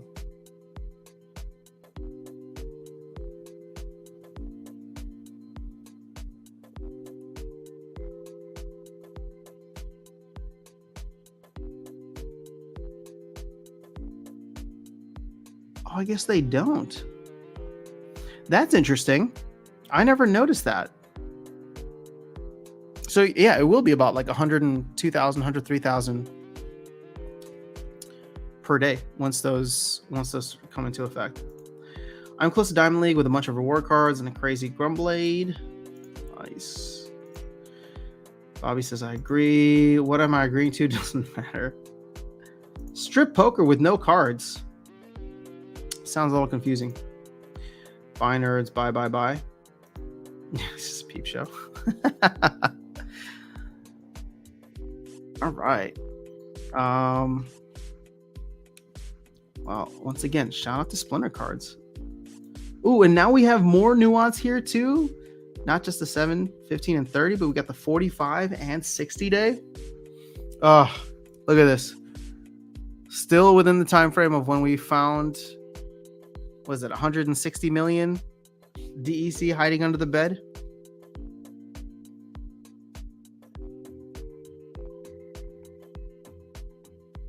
But this is a good sign here. We're burning a little bit over 1 million per day, 1.1 million per day. And actually, we've burned more than that, but the calculations are just so wrong because they're still including the null wallet. I don't know when anybody is going to fix this. Oh, maintenance too. Boo-hoo. Well, we go back to Splinter cards then. Let's see if they added any other good stuff here. They have the total market for the card, total market cap for the cards, total rent. Okay, well, I think we already have that available to us.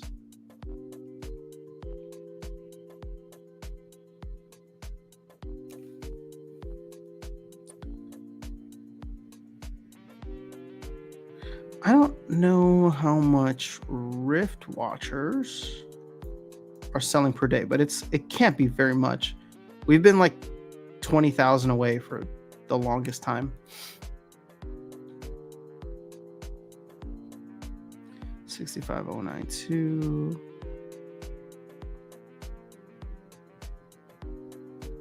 I'm curious to know if anybody here has been buying tower defense packs from the store itself. Because that just doesn't make any sense since you can buy them for credits and we don't know if there's any benefit outside. Oh, no, I'm sorry. We do know there's a benefit. You get the airdrops in the future, but we're still waiting on that.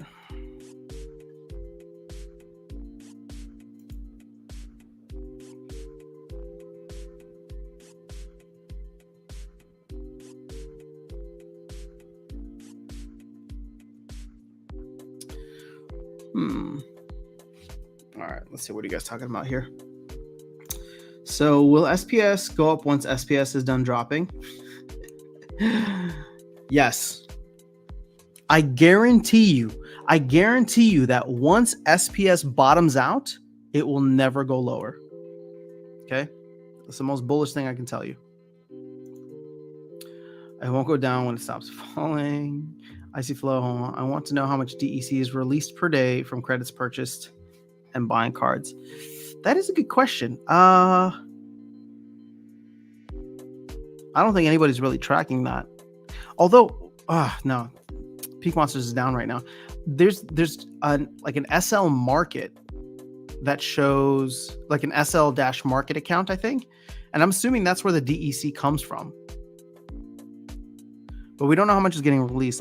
But at the end of the day, I wouldn't mind, if credits are coming into the game, that's a good sign, right? There's more money coming into the ecosystem. Sure, it releases more DEC out into the wild and the team's not holding it. But I would still find that to be a net positive because like credits can only be spent on assets within the game. You haven't bought any at all. Alex saying, I don't think it's that easy to remove an item from the array. So getting rid of null might not be possible from the API call. So you're talking technical stuff here. So I believe you because I'm not as technical. But there's got to be a way. There's got to be a way that we can get better data because it's just showing inaccurate right now. I mean, that null wallet is holding 150 million DEC. We are actually very close to getting underneath. Well, I guess we'd still be at 6.2. But it's like once more DECB is bought or more DEC is burned. Like I would love to see this under 6 billion. I think that'll just be like a positive kind of thing for the visual for the community to see that we're actually making progress. Because it's like last year 6.3 billion, 6.2 billion. This year, like nothing's changed. We have so much DEC, and every time we get close, we just find more under the couch.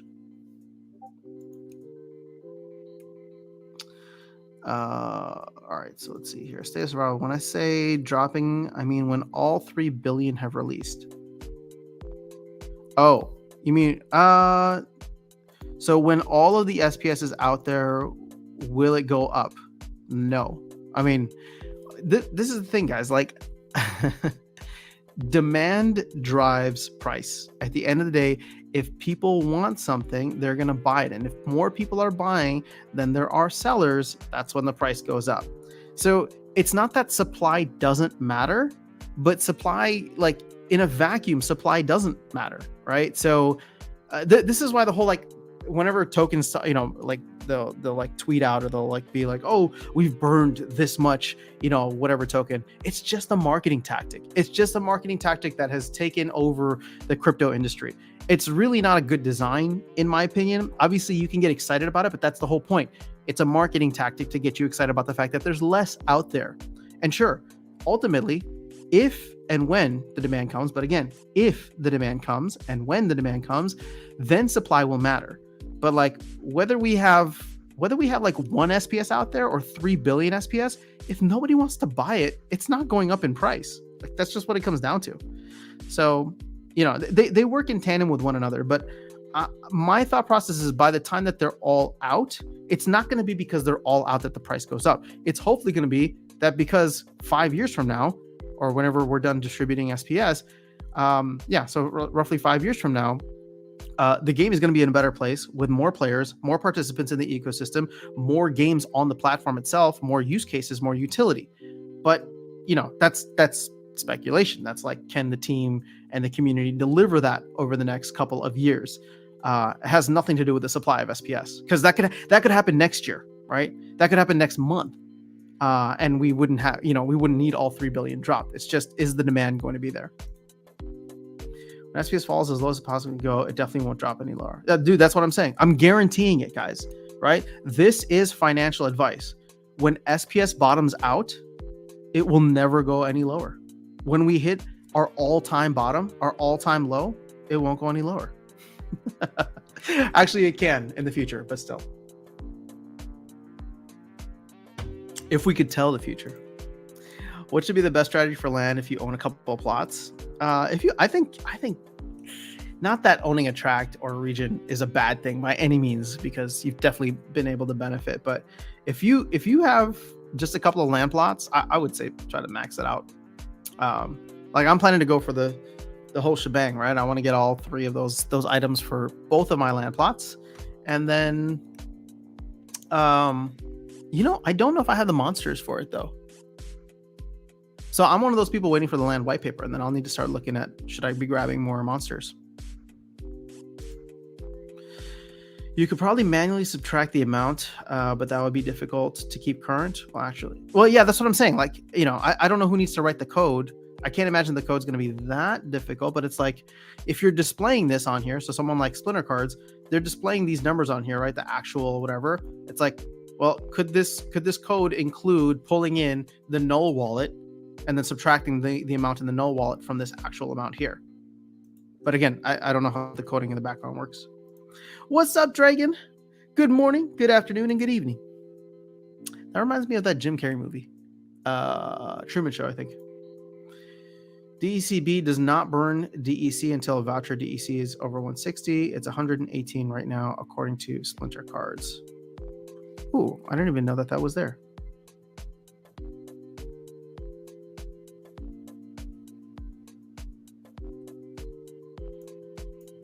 So people are just burning vouchers.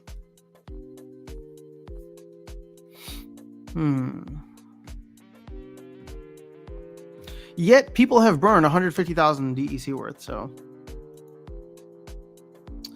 Seaver, you need you're leaving us hanging. Swami, what's going on, Swami? Burn, baby, burn. Dun, dun, dun, dun. Only ETH burning is legit tokenomics.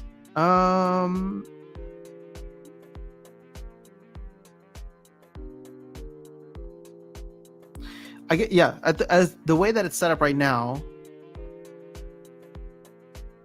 that is true. At least relative compared to a lot of other projects out there. I mean, I'm not saying that. Actually, no, I'm going to disagree with that, because I don't like the word legit, because I think the Flywheel is legit. It's just, how effective is it in terms of the overall ecosystem? But I do like the way that the ETH burning situation has gone. I think it's a net negative now, which is great. Net positive for the ecosystem, but net negative in terms of the amount that's burned per versus the amount that's printed every day. Product will drive SPS, or should. There you go. You need revenue to buy back and then burn, or it isn't good. No, but see, like when teams do that, that's such a waste of money. Like you're trying to give value to your token when it's just like, well, I would rather you take that money rather than buying your own token back to artificially pump the price. Take that money and build something. Like create a reason for people to own it. Like the whole buyback thing, I never really cared about. Can we live without the SPS Flywheel? Well, we can't now because that's the way that the tokenomics are designed. But Flywheel makes it sound like we're going to just shoot straight to the moon once it happens. And I don't think that that's necessarily the case.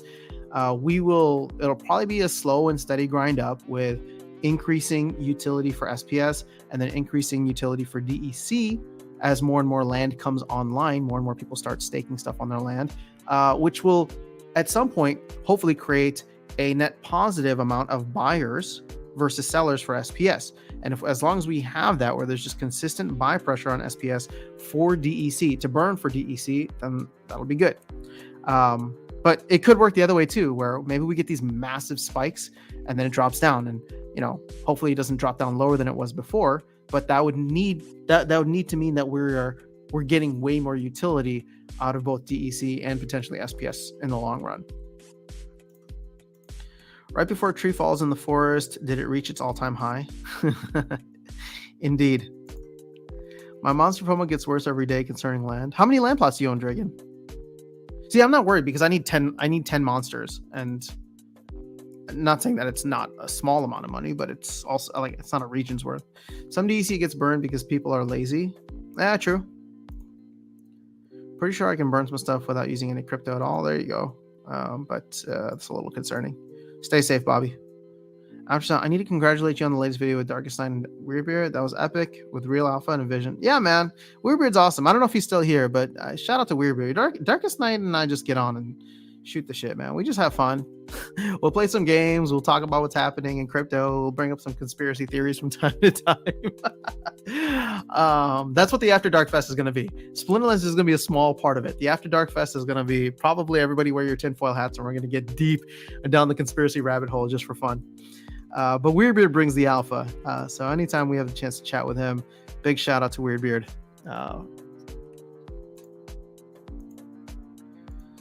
When DEC burn mechanism activates, the SPS flywheel will start spinning and burning SPS so fast it will break the laws of time and space. The universe will explode before I can cash out my millions. Man, if it's going to affect the laws of time and space, can I go back in time and tell myself not to buy SPS at 80 cents? That'd be awesome. If the SPS flywheel can accomplish that, I'm all for it. Let's go. Always a vision, very little action. Oh, Alex has beef with Weirdbeard. Alex, he's doing more than you are. I have a tract that I need to fill up. Bobby Blankenship. 3 cheers for Weirdbeard as well. Dude, Alex is so salty, man. He came on here and he laid the smackdown on you. And I know you don't think that, but that's fine. Everybody else does, though. It's all good, Alex. We know you're our favorite troll. We will pay the pass, or whatever the troll memes are. All right, so we're still in maintenance. I don't think there's anything major coming out of maintenance today, except for the listing fee. So I hope you guys were able to adjust your listings. What do you think the net effect of the 1 DEC rental fee will be? Oh, net effect is positive, like super positive. It's gonna be good for the company, which I know people here don't care about the company, but the company is what brings us the game right now. And I just like the idea of there being a consistent burn on DEC for using the market, because the market is always going to be in use, right? And so it's just like, if prices have to jump up a little bit, sure. Can you look at this and be like, are you manipulating the market by creating a floor? To me, this is way better than setting like a floor price, like increasing from 0.1 to 1 DEC. Because at the end of the day, like, it only affects people who want to participate in the market as a seller. So now if I want to participate in the market as a seller, here's a fee that I need to pay, right? And then it's not going to affect everything. It can just set it, like, I think they said with sets, or like if you do multiple cards at once. I'll need to get clarification on this, but you only pay the 1 DEC. So it's meant to like stop a lot of the spamming that was happening on the servers. And will hopefully make people be a little bit more thoughtful. So sure, if you need to price a little bit higher, now for the bots, especially or lower levels, you probably won't get those 0.1 DEC rentals anymore. And sure, you might look at that and say, okay, well, for new players, that's going to be tough, right? The cost of getting into the game is going to go up. But guys, isn't that what you want? Isn't the whole point to get the cost of assets to go up? Like, aren't we all so sad because the cost of assets went down, and that's why a bunch of players left the game? And yet, even though we've been screaming from the rooftops that like, oh, now is a good time to get into the game. Everybody was screaming for prices to come down. Well, then they came down and everybody left. All the people who didn't really care left. Well, now we're reversing that. We're starting to go up. We're starting to do the things that need to get card and asset values higher. And human psychology is a weird thing. It's a super weird thing. When people start to see the number go up, that's when they want to come in. When they see the number go down, they leave, right? So we're in this weird place now where the supply is finite, right? Card supply is finite, and we're not going to get new cards for maybe 6 months with Rebellion, maybe a couple months if the movie studio deal happens, but we're going to get way more syncs and way more things within the game to start using those assets, right? Whether it's tower defense, land, Splinter Forge, all that stuff. So I don't know. At the end of the day, like, this could be an interesting moment where we start to move forward and asset values start to increase. The cost of getting into the game starts to go up. And while people think that's a bad thing, ultimately, human psychology is weird. And people are going to be like, wait a second, the cost to get into the game is going up. Asset values are going up. Hopefully SPS starts to go up, which is the reward token. I need to get in now. So, it could be. That's obviously a very bullish take. That's living in a vacuum, and not counting like what's happening in the regular crypto market and the major macro. But ultimately, like, Splinterlands, oddly enough, can exist within its own cycles, which is really interesting, because as long as they find ways within each major set release, right? So each core set, so your Chaos Legion, your Rebellion, your Untamed, if they can find a way to create that time period where scarcity is actually felt, that's kind of like what happens with a Bitcoin halving, right? All of a sudden the emissions go down. So in order for, Bitcoin mining to be profitable, the price gets pushed up, right? Obviously, and demand for it, demand and utility for it has just continued to increase over the past 14 years. But ultimately that's kind of where we're at, where Splinterlands can exist in its own bubble and create not a bull run of its own, but definitely some market hype, FOMO, and dare I say even euphoria, because there just won't be enough, since the team can essentially affect everything, right? They choose when Rebellion comes out. They choose how the cards and DEC syncs will end up. And like I said, I think that the team is going to do whatever they need to do this summer over Q2 and Q3. I think they're going to do whatever they need to do to get asset values up. So they will make everybody feel the pinch of DEC, of cards, and maybe, if we're lucky, even of SPS. So that's where I'm at with that. Okay. Oh, there's a lot of comments flying in. All right. So is he doing more though? I just see him doing a lot of talking like I'm doing. Well, he comes to talk to you. That's part of his job,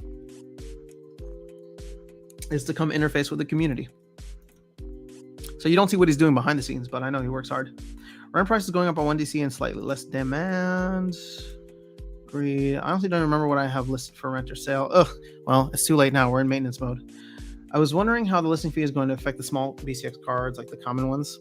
Well, I think we're going to start to see, you're already starting to see the prices rise on that. And then over the next, we'll call it 4 months, we're going to see a lot of those cards just disappear out of the game entirely because they're going to go into land. Weirbeard agreed with what I said, then just talked smack about my character and cried about how life isn't fair. Did he cry about life isn't fair, or were you crying? I combined crap ton of single BCX cards. I don't remember him attacking your character, so I don't know what he said. Maybe you can remind me. Anytime someone attacks your character and not your argument, they lost. That's why I said he didn't. I don't remember him attacking your character, but please feel free to remind me. Hopefully, they will also slow down bots trying to undercut cards on the market for sale. I think hopefully they'll slow down bots trying to undercut markets for sale. Yes, that's probably going to be another big part of it too. So the market, I think, will have a little bit less kind of volatility to it because it's just like we're gonna build more natural floors where it's just like, oh, if I list a card for 5 DEC, someone comes in and prices it for 4.99, then I reprice mine at 4.98, then they it just creates like this sliding floor that eventually goes low enough that people want to come in and rent it at that price. Whereas like so with one of my rental accounts, and I don't have many rental cards, right? It's just a lot of extra stuff, but I just put it out there. I was just like, you know what, I'm gonna be happy getting 2 DEC per day with this, and then I'm going to put it on season rentals, and if it rents, it rents. If it doesn't, it doesn't. I'll come back in 30 days or whenever the listing expires and focus in on it, right? Like or maybe come back after a season and pay the fee to like change or update things. But for the most part, it's just like I'm trying to like set something that I'll be happy with, and I think if people do that, like I'll go in and reevaluate at the end of next season, because maybe I set it for like 2 DEC now, and then we start to see that the floor is actually a little bit higher, like 2 DEC gets rented out right away. Okay, well, let me up it to 2.5, 3. So this whole like market dynamic shift that we're going to go through and finding like a new equilibrium probably won't happen next week. I think it's going to happen over months.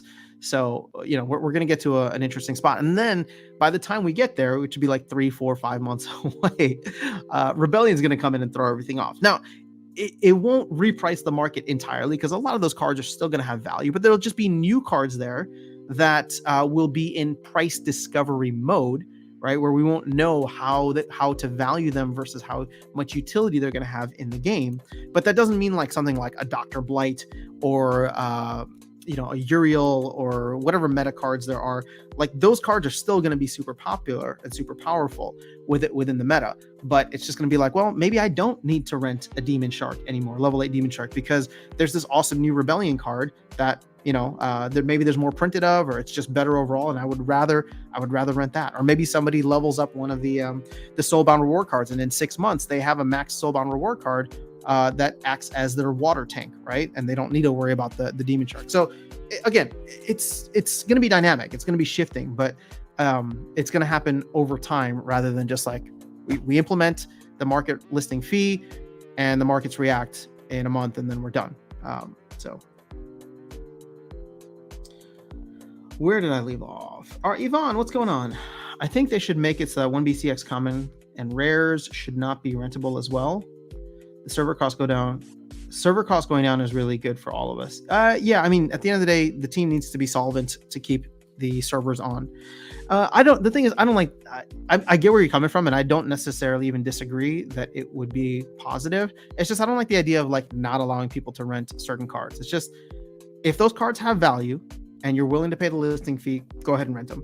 I don't like the idea of like not allowing it at all. And some players here are like Cass. They're always wanting to be on the other side of the door. Give us one thing, we'll moan about wanting the other.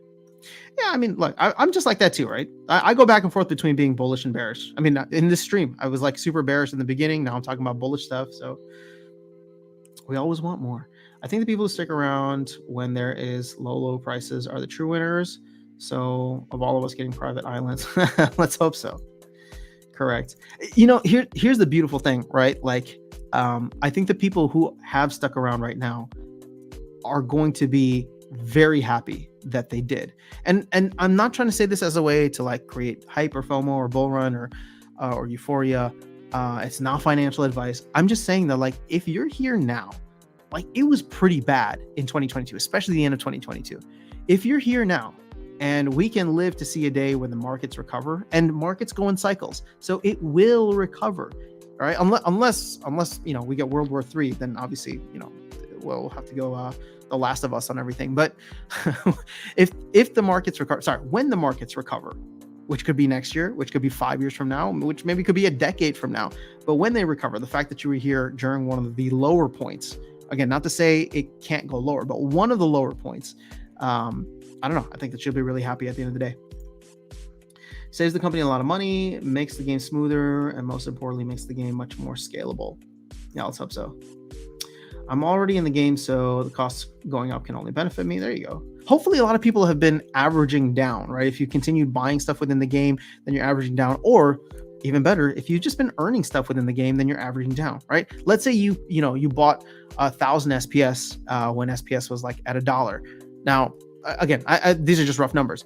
Hopefully you don't have 1,000 SPS now. Hopefully you have more SPS and you haven't bought any more. So now you can take your average cost down overall and see where you're at. And hopefully when we do make a run up and get to 50% of the all-time high, or maybe even the all-time high or above the all-time high, then you'll be happy. Too many people buy high, sell low, and then get salty about economic moves backwards. Yes, indeed. Who is selling out next bull run, and what percent of your holdings are you dumping? I'm not selling out, but I'm definitely selling next bull run. I mean, I'm selling now, but that's just a way to take ice cream money out to make sure that I continue taking ice cream money out later. It's just hopefully in the future I'll be able to buy bigger ice cream. Do you think land is owned by too few hands? Stever, it's only a few hands. Gonna need. Right now it is, but I think over time that's going to change.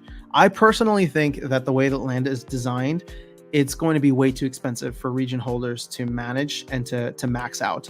And I think at some point they're going to realize that they just want to take a little bit of a return on their land. So region, and Steve, or maybe you can chime in here, but region and track holders will probably survey all of their land to see which are the good ones, and then start selling off the ones that they either don't want or are lower value.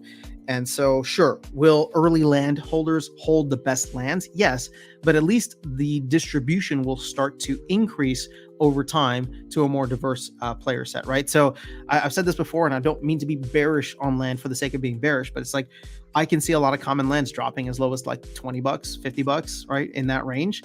And if Stever, who bought them, or somebody who bought them like when they were $15 a pop, got all of the SPS airdrops and then the early land drops from them, and then maybe even earned a little bit with the with whatever comes from land early on, and then decides to sell it for $30, right?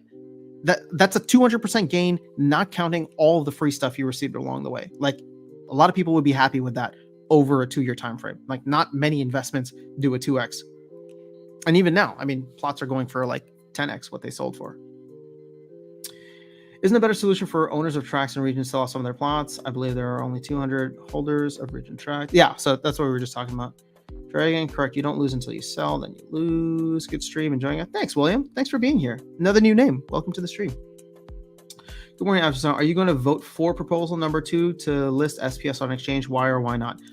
Yes, I think the onboarding is good. I want more exposure. And at the end of the day, I think the lesson learned by Aggie, right, who is much closer to this than we are, is that you got to play ball with the exchanges. Aggie was very, very like, I don't know what the word is, but because I don't want to say arrogant, but he like, I loved his energy, because he's just like, we're going to grow this project to be so big that they can't ignore us. They're going to list us because they can't ignore Splinter Lands.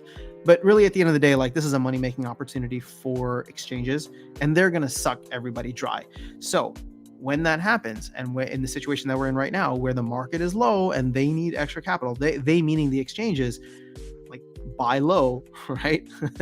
There's no sell high, but there's like buy low when everything is on a discount. And part of the discount now is exchange listing fees have gone down. And, it's an opportunity for us to get in at a better time. Plus, on top of that, as long as the on-ramps are there and off-ramps, right? Because this is where, and Foyer was on a while back talking about, oh, well, it's the whales just want to exit. And that's fine, right? Because like, people will always want to exit, but you can't discount the fact that it's going to be an easier on-ramp for people. Also, just because you create an off-ramp doesn't mean people are going to exit. But the weird psychology behind that is the fact that they know they can exit means that they might go heavy in. So on-ramp and off-ramp, it goes both ways. So now all of a sudden it's just like, well, if I know that I can cash out with Coinbase or with Binance, shoot, like, now I don't mind putting, X amount of dollars, 5 figures, 6 figures into the game, because I know that there's an off-ramp that will be there when I want to take out. So you get more people putting money into the game, more people coming in. whether from the biggest whale to the smallest minnow, right? Being able to say like, oh yeah, I use this exchange, or it's one of the top exchanges. So at the end of the day, like, I think it's a net positive. I would vote for it, or I'm planning to vote for it right now. Obviously, I'm going to wait to see the proposal, but ultimately, that's just kind of where I'm at. I changed my rental account to list only cards at 2 DEC. There you go. While some cards don't rent 4 DC, 2 DC, it covers so many cards. That's fair. Cool. All right, lots of decisions to be made and where to put resources during this time. Yep, but that's it's resource management, as Yabba Matt calls it. So rental prices are going up, which is part of the trend, indeed. So rental prices are going up. Cards will start to disappear from the market, especially the cheaper cards now, right? So they'll get eaten up, put on land. So ultimately, we're gonna feel it. How big of an impact we actually feel, I don't know. Like what that impact does to market asset prices, values, the price of SPS, DEC going back to PEG, I don't know. But I do think we're gonna feel it. We're gonna feel something. I think the downside to 1 DEC to rental fees is that it could tank rentals. If people are not adjusting their rental prices based on demand like Splex did, it could be bad.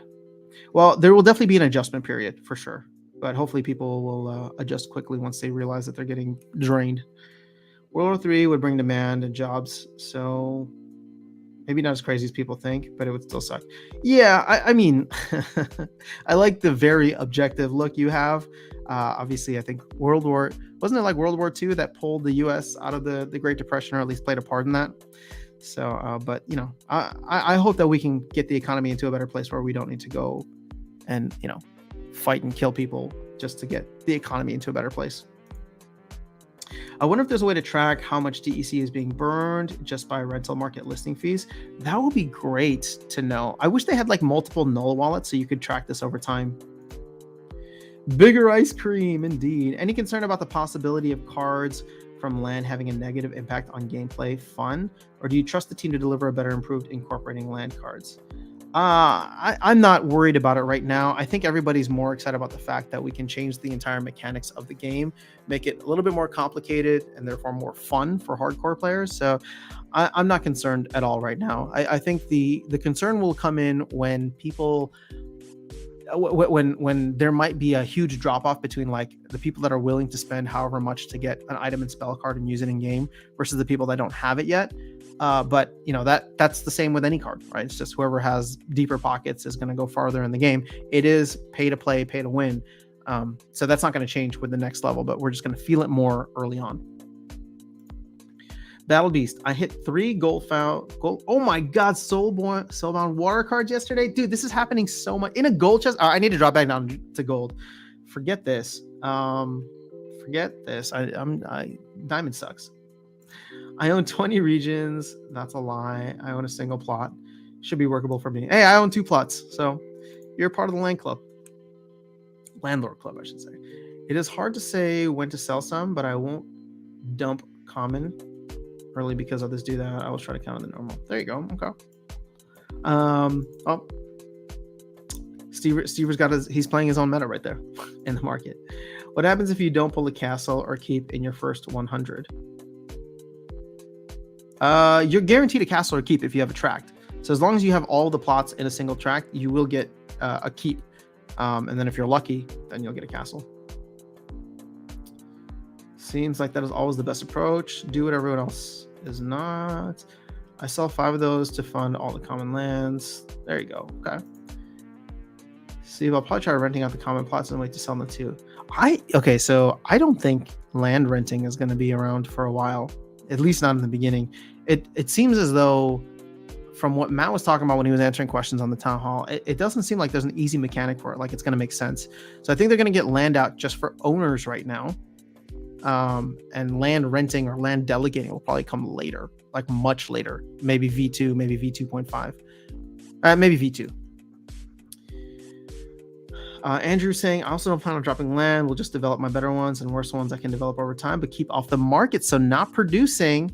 There you go. Okay. Well, that could increase the scarcity of land. Now, again, both Stever and Andrew are giving this the same thought here, but I would say that somebody out there is going to drop their land, right? So maybe they won't, but I do think that the economics of it will make sense after a certain point.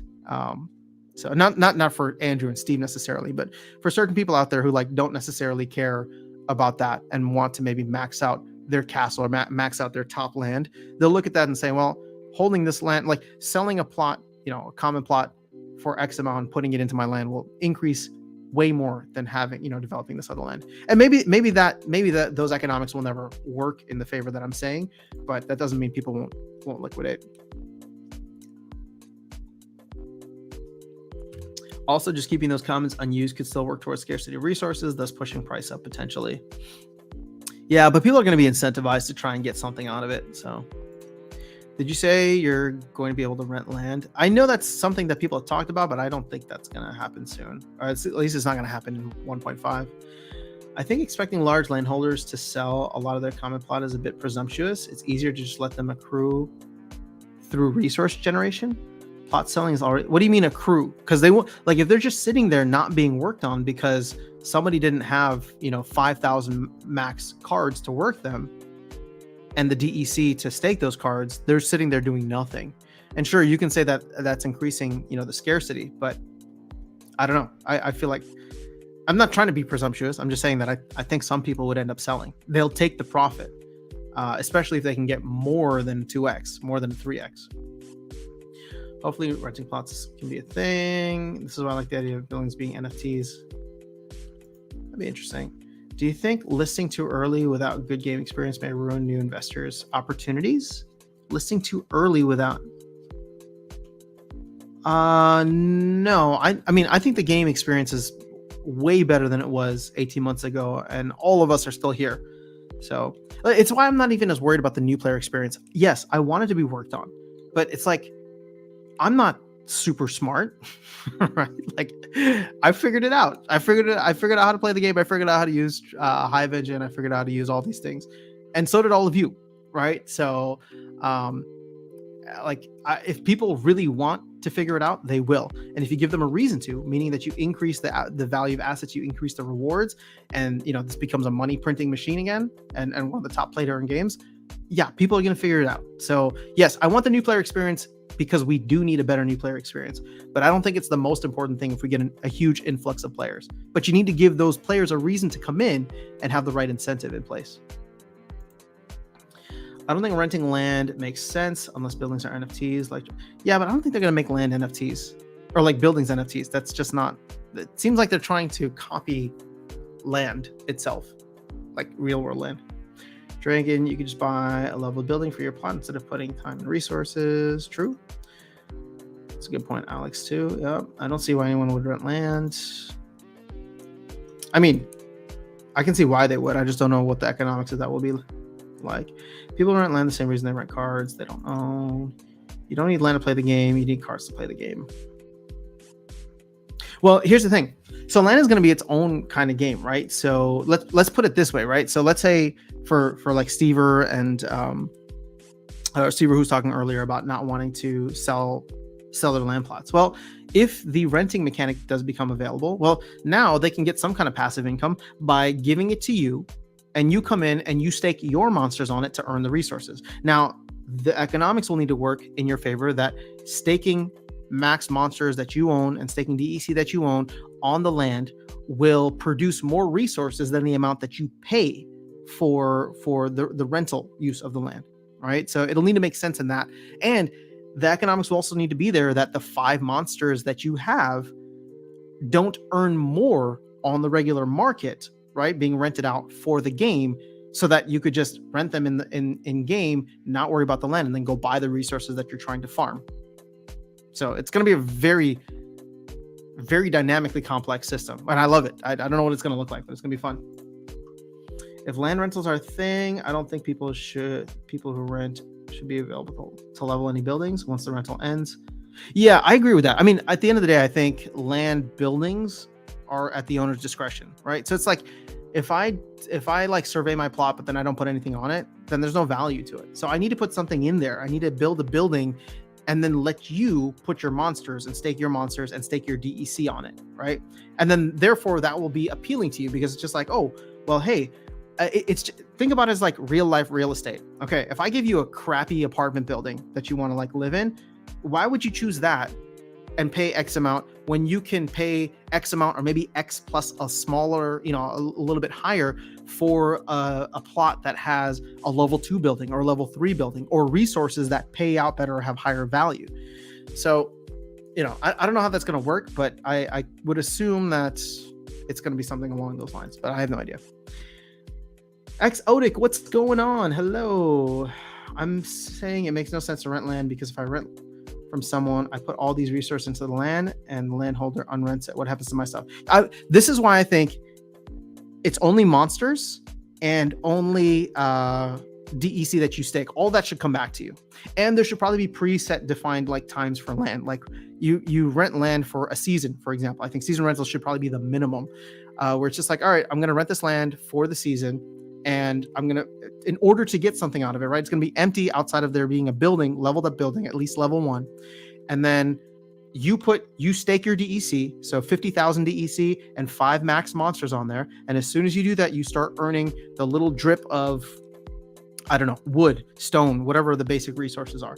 And then at the end of season, maybe you have the opportunity to extend the rental if you want, or the landowner has the opportunity to cancel the rental on you. And at that point, you get the 50,000 DEC you staked in, as well as the 5 monsters back into your account. And then you have to go look for another land plot. It comes back to me and I lose all the time. I have to restart. Well, no, you wouldn't, because you use those monsters and you keep the resources that you got. But where you keep them, I don't know, because there's going to be this whole storage thing. So, all right. We have a ton of comments here. You guys are awesome. I'm going to have to hop off soon because we've been almost live for 2 hours. This time just goes so fast. You guys are awesome. It would only make sense to rent land if you finish upgrading it first, because why rent? I don't think renters should even have the ability to level up buildings. I think the buildings should come to them from the landowners. All land will generate something, put level 1s on them, and they're generating something. True, but it might not be much. It's difficult to sell once claimed. I agree. It's got to be fleshed out if they decide to handle or include it. Selling plots is easy. Selling deeds is not. Indeed. All right. In that case, I don't see landowners renting it. If I'm a landowner, I put all these resources, max my land, then I'm going to rent it.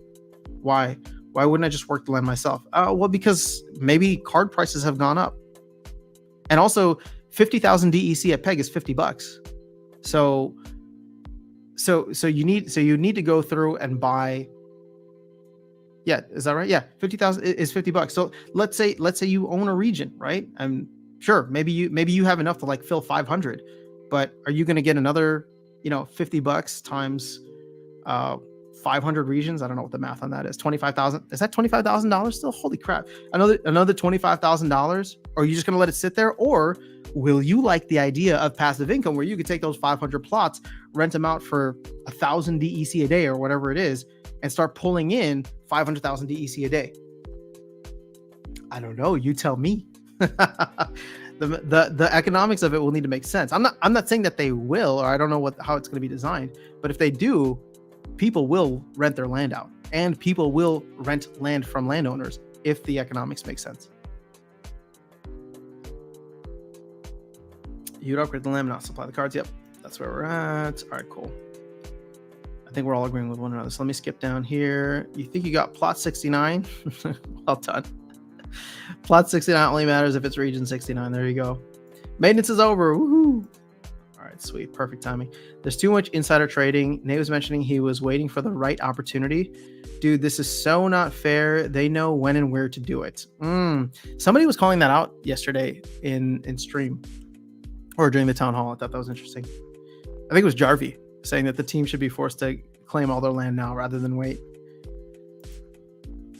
Land v car. There's only 19k Jared's car. Jared's car is worth $4. There are 150k plots. Yeah, but there's way more other cards out there that you can get. If we're looking at this from a supply demand thing, it would suggest that land has utility to command $130 today, or land is mispriced. Need to get region 42. What's in region 42? All right, let's go back to the game real quick. Let me just do a hard refresh. And then we're going to hop off here. So if you have any other questions, let me know.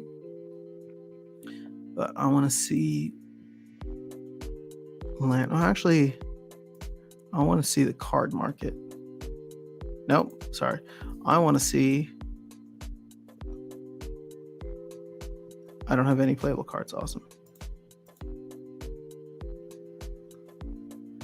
Oh, I didn't rent these dudes out. I could have rented him out. All right, so if I go rent, listing fee is 1 to EC. All right, so they have it there. So rent card 0.001. Suggested price is 0.1 D. Damn, I should have thrown this on beforehand.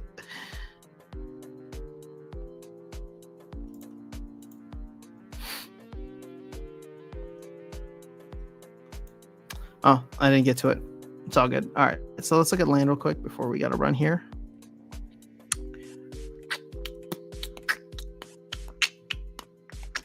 All right, so what are we at right now? We are at, next available region is region 51. Yo, who's not claiming a region? Region 51. Bro, you can say that you own area 51, like all of area 51.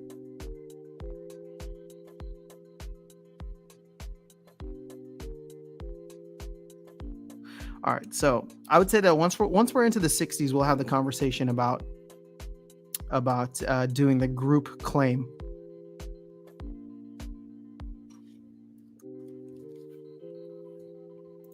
Yeah, I agree with you, Aaron. Area 51 for real. 69, 51 are winners. Well, we can't claim 51 just yet. As individual plot owners or even tract owners, you still need to get work through 48, 49, and 50. Can you list one price for 30 days? Yep. And then if it doesn't get rented out at all in the 30 days, then it comes off the market. But if it gets rented out just once in those 30 days, the moment it comes back onto the market, the new timer starts for 30 days. I've got two. I get one for 51 and 42. Steve claimed area 51. Let's go, Stever.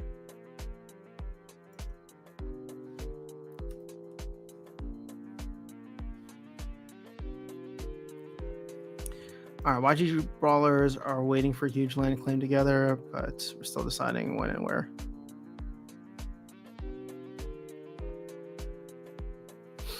Stever says, I only have 2 tracks and doing group with Tails and Bulldog to make 7 tracks. Oh, how many tracks does Tails have? That's awesome. And in theory, you guys also, this is going to become a huge mess because everybody's going to be trying to get into the same thing together, and we're just going to try and claim, and it'll be like, oh, where did you end up? Oh, whoops. So, all right, guys. I'm going to hop off. Got a lot to take care of today and this week, I guess, before I head out of town for a bit. But yeah, quiet before the storm. I think the calm before the storm is what it feels like a little bit. So we'll see what the next couple of days bring. Like I said, we are. Let's see. Did anybody buy more packs? Oh no, we haven't. We're on maintenance. So yeah.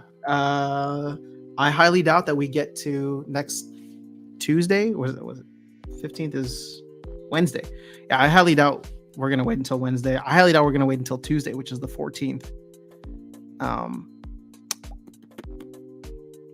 think it's gonna be this weekend. I think I'm gonna be traveling, and there's gonna be this huge FOMO, and everyone's gonna be excited, and then people are gonna be pinging me on Discord and on Twitter, and I'm gonna be like, "Sorry, dude, I'm not near my computer right now. Sorry." So we'll see. Maybe I'll miss out. I always tend to miss out on like the crazy hype moments of when stuff is happening. Either I'm like sick or I'm traveling or whatever the case is. So it seems to be perfectly in line for us to have a huge FOMO moment over the weekend when I'll be out of town. But you know, if it happens, it happens. Tails has 2, Bulldog 3. Awesome. I thought Bulldog was trying to sell his third one. I guess he didn't. Nobody's buying. But there's a chance Bulldog's. Oh yeah, there you go. Okay, high or low on how long it takes when patient crash when I'll try to claim. It's not going to take very much. We'll see. We'll see how robust the servers are. Imagine Steve took all of 51 and 69. I'd be so upset. No, tracked is 100. Region is 1,000. Oh, they answered you already. Cool. All right, guys. Have an amazing rest of your Tuesday. I hope your week has been off to a great start and continues to be awesome ahead. So I will be live on Thursday and then probably not at all over the weekend. So Thursday it is. We'll have some fun. Hopefully there'll be some crazy new stuff. Maybe even a Land 1.5 white paper will be awesome. Maybe even some more info on the Tower Defense gameplay or Tower Defense beta. We're all waiting for that. So, Dennis, you just got here. I'm sorry, man. I've been alive for 2 hours already. I got to go pee so bad. And I got to get started on a bunch of other things that I need to work on. But you can always hit rewind, and then I'll have more content out later today, including the 5 biggest takeaways. I haven't even organized my notes yet. So there'll be some stuff on that coming out soon, hopefully later today once I get some other things done and a chance to record it. All right, guys, I will catch y'all soon. Have an amazing rest of your day. Peace.